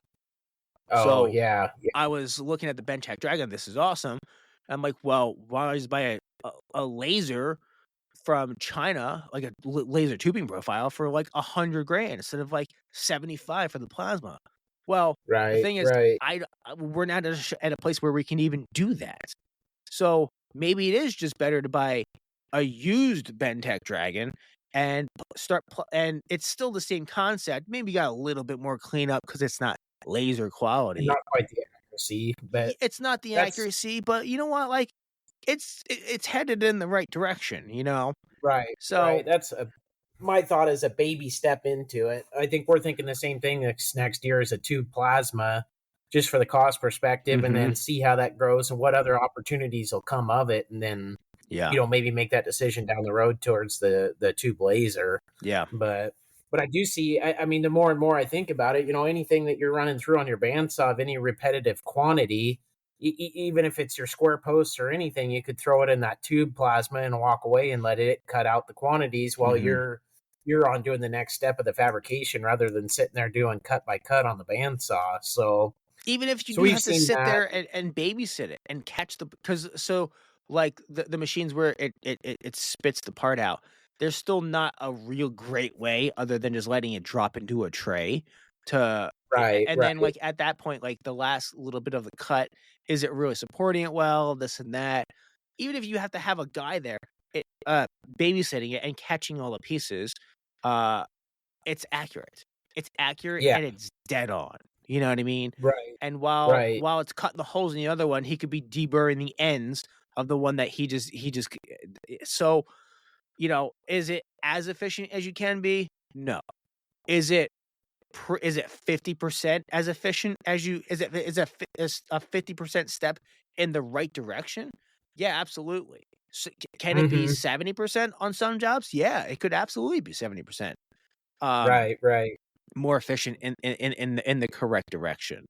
So, I think there's some things that so going back to your original question of what was one of the big things that was profitable for me in my job or in my business was really learning what I can and can't, what I should and shouldn't do. It's not what I can and can't Right. do. It's what I should and what I should not do. Because I can do Yep. it almost all of it, but I should not do all of it. And constantly reminding yourself, because it's easy to want to, but you're right. Knowing on a business decision what is more profitable and what makes sense Hmm. on that side, and like you said, not what you can and can't do. Yeah. But And yeah, I you think have to sticking to what stick you to do. that plan because it's so Yes. easy for me. I'm freaking I'm chasing shiny shit. like, Yeah. Yeah. like I'm chasing shiny shit all the time. And Yeah. I'll forget that in 2 months, and I'll forget that in 3 months, and um, it's just now, yeah. So it's just constantly reminding myself, no, this is the plan. There's a reason why we don't do this anymore. Stop it. Go back to what you what you're good at. Yeah. Yeah. Need somebody to slap you and remind you. Yeah. Seriously. We've been through this before. Yeah. Yeah. Yeah. But heck yeah. What do you wish you knew before you started? Oh Is there man, anything that's you wish you knew before you started? um. What do I wish I knew before I started? For me, it would be not how physically hard it is. Starting out, that's how it is. It's physically hard. It's long hours and everything else. But as you grow, how mentally straining and tough it is operating and growing a company as you grow. You don't really think about the stress and you never really get away from it either as you grow. The thoughts of what's going on and what you've got to do and what's on next day's task or next week's task. And so it's a lot of mental strain and stress that guys I don't think really think about that you do incur trying to do that and everything else. So that's one thing I guess I never even thought about, going into my own thing. And it's very important that you learn how to manage that because it'll eventually affect your health, I guess, if you can't. So being Mhm. cognitive of that and being able to manage that is another challenge that I've been finding a lot lately too. So, Yeah. but I think mine would be make sure you know your costs. Make sure you know right. your cost of what everything is truly costing you. Um, Hmm. even down to um, the opportunity costs. For part of our hiring journey has been like, oh well, they didn't hit hours on this one. It's no big deal. Well, yeah, they didn't hit hours, but that actually put put the hourly burden higher on everybody else because they didn't hit their hours on their time. And then there's an Right. opportunity cost to that of like, well, if you Lost. Right. yeah, like if you're putting, 20, 30, 40% on something, like you're also losing that opportunity cost too. So Absolutely. so there's that. It's keeping track of making sure that you keep your finances in check. It's easy when money comes in to be able to just say, "Oh, well, I've got money for this," and then go chase some shiny shit, which which Yeah. is what Yeah. I like to Yeah. Here we do. And then it's like, "Oh crap, maybe I should have spent all that money on that." And does this thing actually make money and pay for itself real soon? So really just knowing your numbers, having Right. an accountant or somebody or a business coach or somebody to look from the outside in, call you out on some stuff that you don't know about. That would What's probably. helped you truly feel like you've calculated your overhead costs? Has it been job tread and being able to track more that way? Or was it an outsider looking in and showing you what it actually is? Because I do feel like that's somewhere, I feel like I've got an idea of what my overhead costs are, but I don't think we're necessarily honed in getting that as accurate as I would like to be. And we're kind of in this guessing world of where we should be on our hourly rate to cover all that versus what it actually should be. Oh no. My wife actually made a spreadsheet. And And tracked every monthly expense that goes exactly, towards our, exactly, and then you can divide that out. Um, by working man hours. Correct. And then if you're able to put in this person's salary plus their fringe benefit cost is this much a year, and then because you pay people differently, each Right, person right. has a different line item about how much they cost, quote unquote, cost the business. And then you can divide that out by over 50 weeks a year or 52 weeks a year, and then figure out what truly your monthly or not so much monthly but weekly expenses. So Um, do you figure yours 100% as overhead, your hours yourself, or are you still striking an arc in the shop and getting some billable hours out of what you do? well, it depends how many guys we have. Because Okay. we have to have so many guys in order to have me just be an overhead cost. Right, Um, right. if we're negative on that, I need to go and actually put some physical billable hours in if we don't have enough guys on the other end to cover that. You know what I mean? Right, Because right. like our hourly rate doesn't fluctuate with how many people we have. Um, Right. You've got yeah, like we have a break even number, and if we have less people than what it requires to get to that break even number. But if we have more people over that break even number, I'm not going to charge less for my hourly rates, because right, right. instead of 135 an hour for mobile, I'm not going to charge 120 now because we added another guy and I can do it cheaper, because it all works out that way. Right, We still keep it the same. We just that just goes into the savings part of it for right, when right. we're down a guy and we have to pay some overtime or something like that. Um, so we do have a break even number per month or per week that we need to make, as far as, and then you can just divide that out by how many guys and billable hours that they get to see if you're coming in in the black or the red, really. Right, So, right. and then multiply that by you know are are they hitting hours? Because if they're not hitting hours, then you're kind of going backwards on that, and Changes it you're eroding drastically. away at profits. Um, Yeah. so that's not done in job shred. That's done in a spreadsheet. I can't even say I know how to set that spreadsheet up because I don't. Right, Like we were right. saying before, we're terrible at this computer game.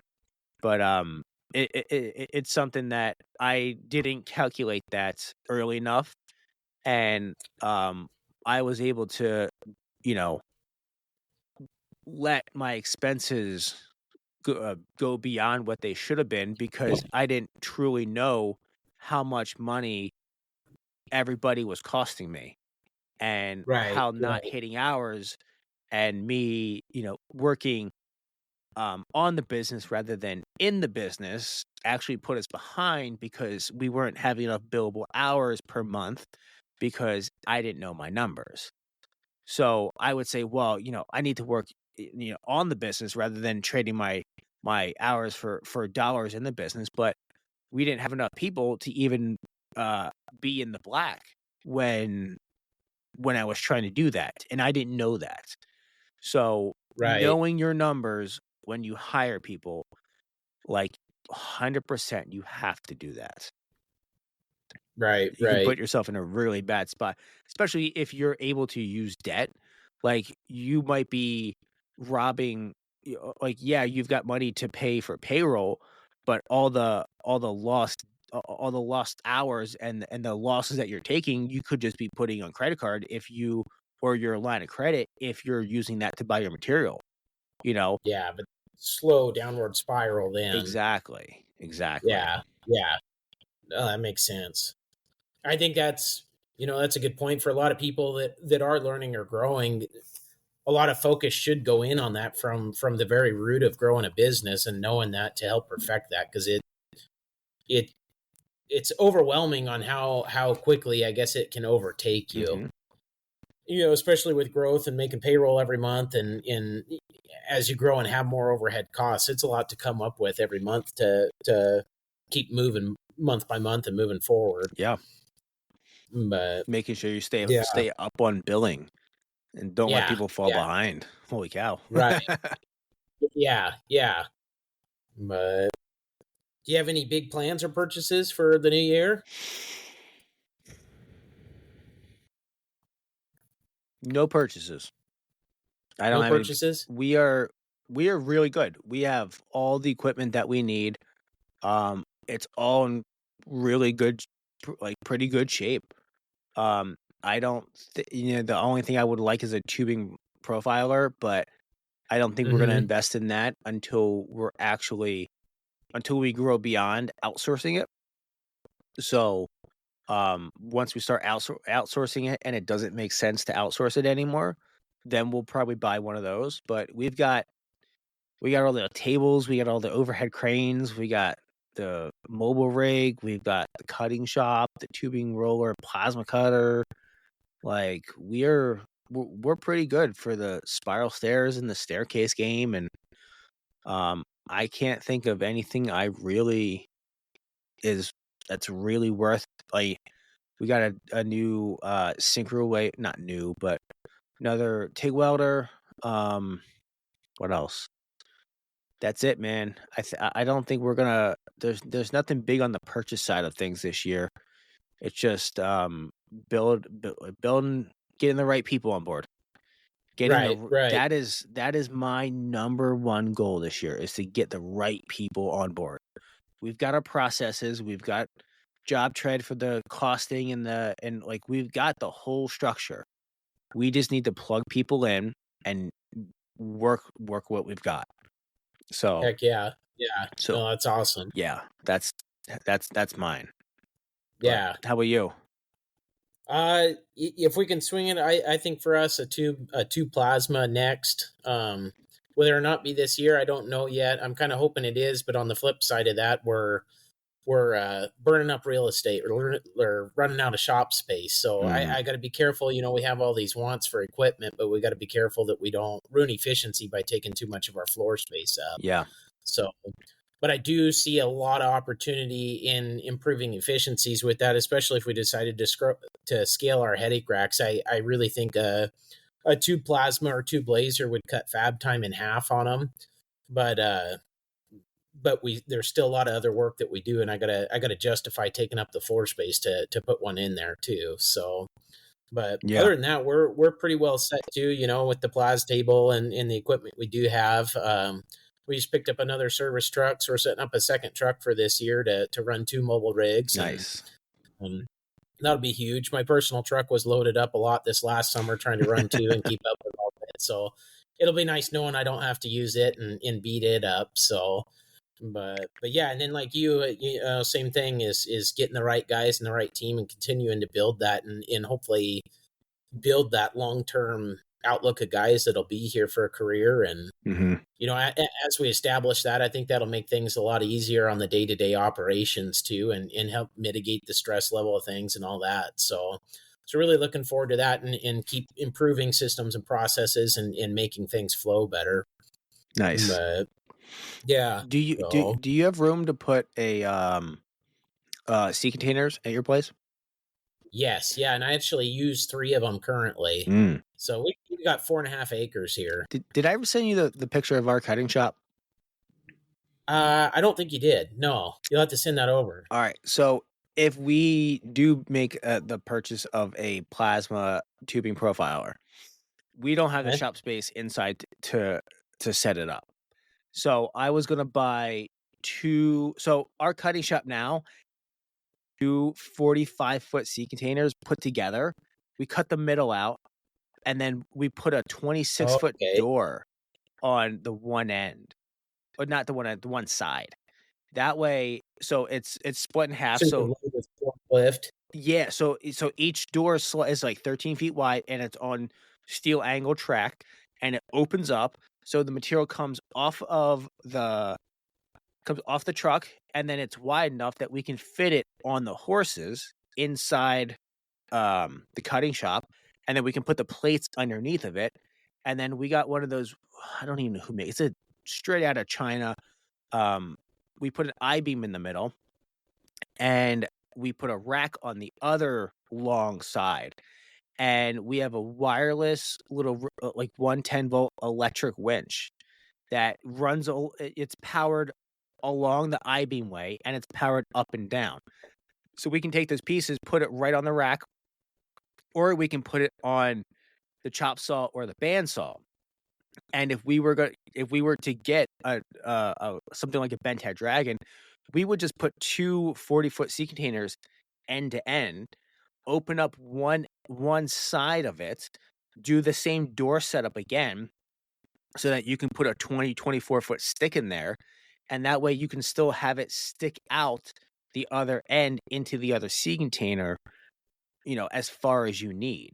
So Right, for right. like $5,000 worth of sea containers and, probably a couple days of modifying them, you could have the shop space to put a Bentag Dragon in there.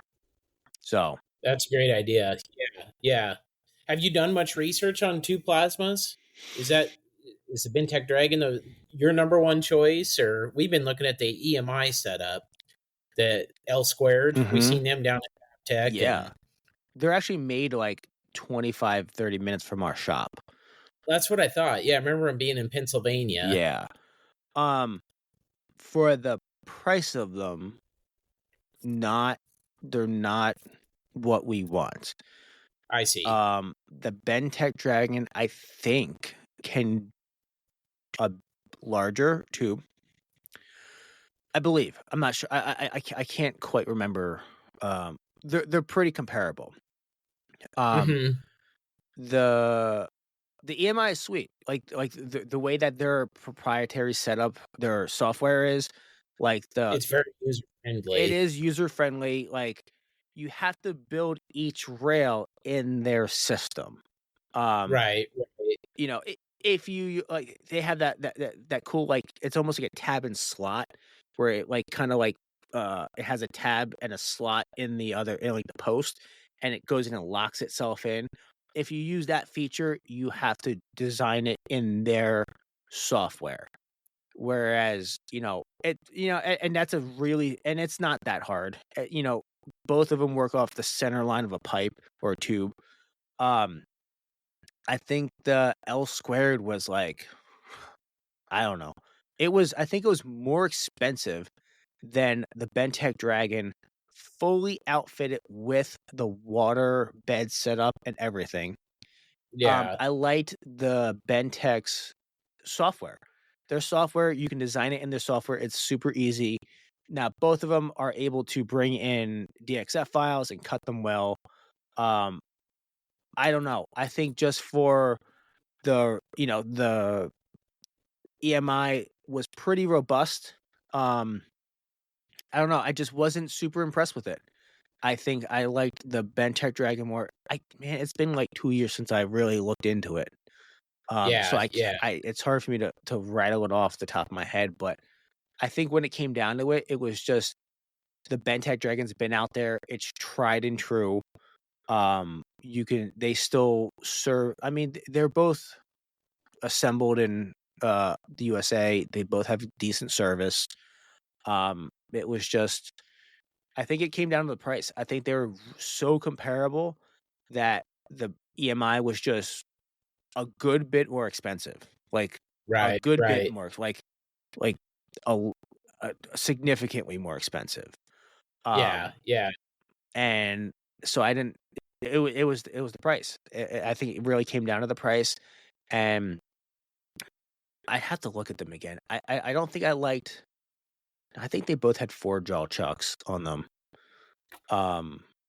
Yeah, I don't know. I can't remember off the top of my head, but when I looked at them again, it was really the Bentech Dragon. It was cheaper, and it was a little bit more robust. It had the water bed in it, which makes a pretty big deal.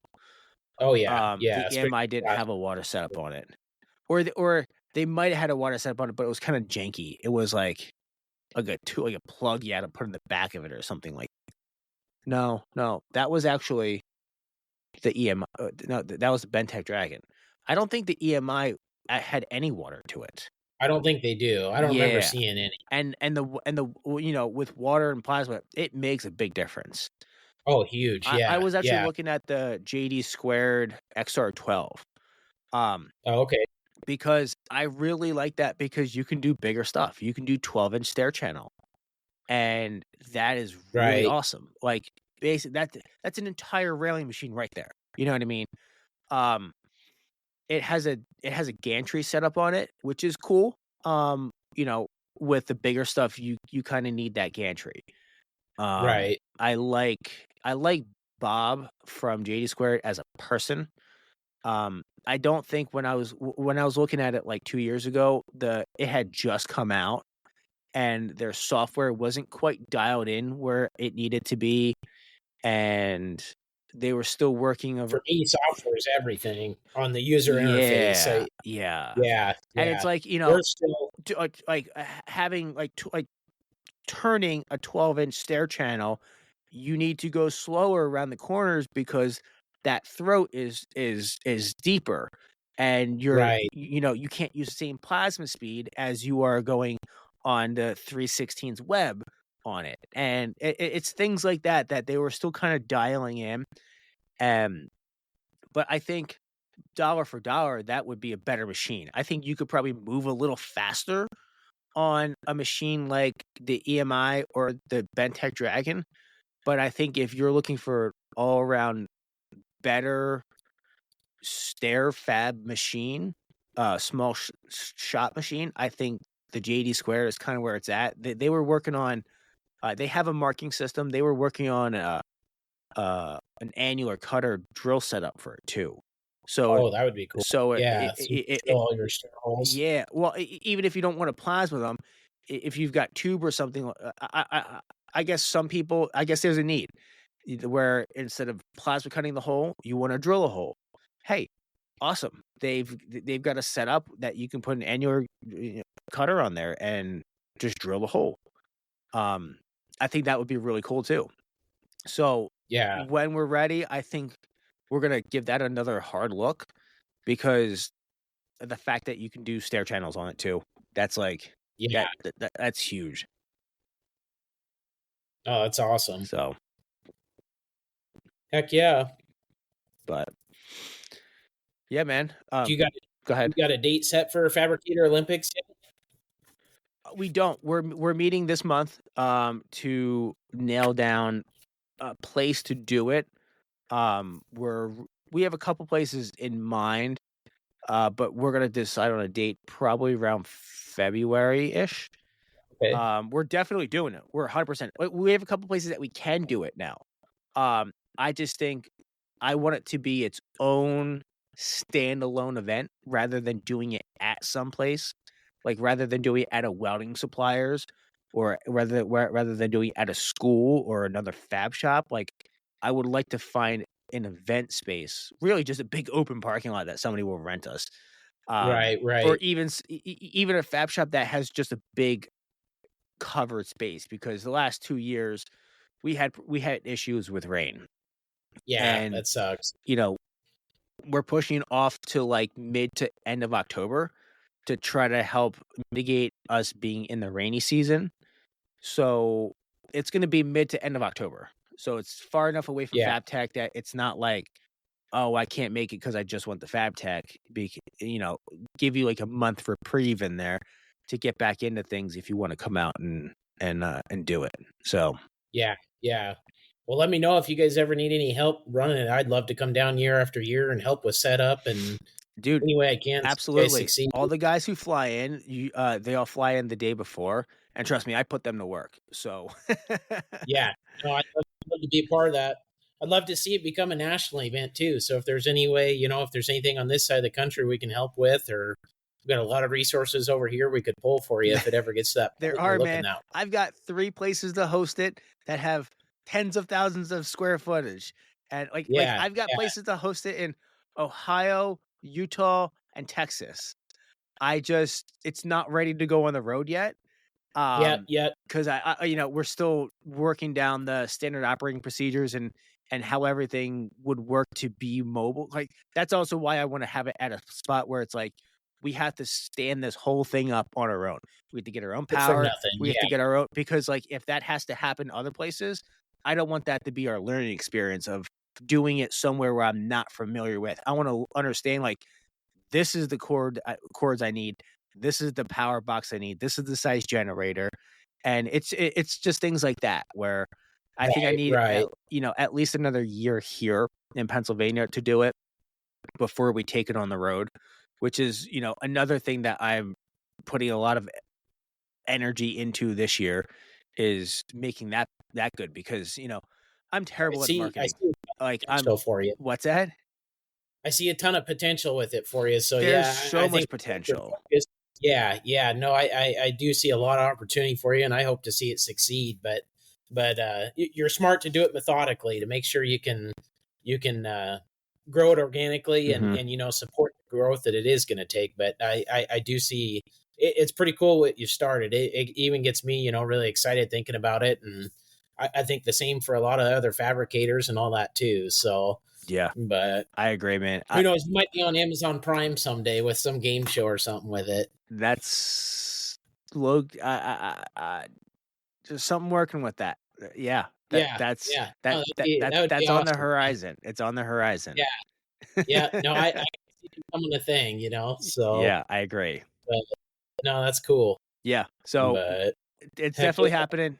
It's going to be mid to end of October. We've got people who are, it's just going to be bigger and better this year. It really is. Heck yeah. That's what I like to hear. So yeah, no, please do reach out if there's anything we can help with on our end, or coming down early or whatnot. We'd love to help and be a part of it any way we can. You don't have to drive here like you did to Tennessee, man. Yeah. I think let's choose the plane route this time. Yeah. So cool, buddy. Heck yeah. Yeah, man. You got anything else that you want to add into this?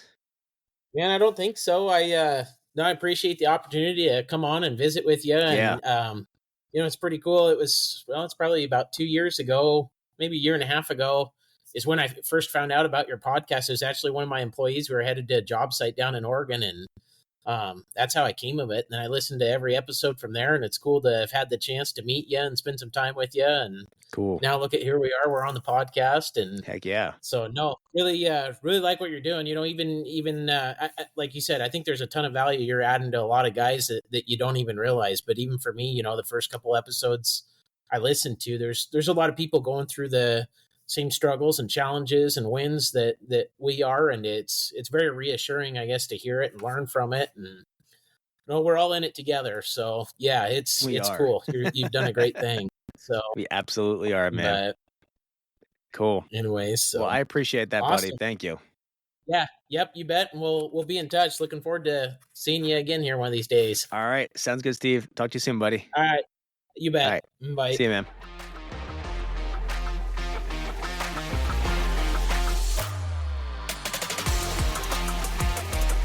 Well, that's it for this episode, guys. I hope you guys enjoyed it as much as I enjoyed talking to Steve. If you want to follow along with what they do, you can find Steve and his team over at FlyFab67 on Instagram.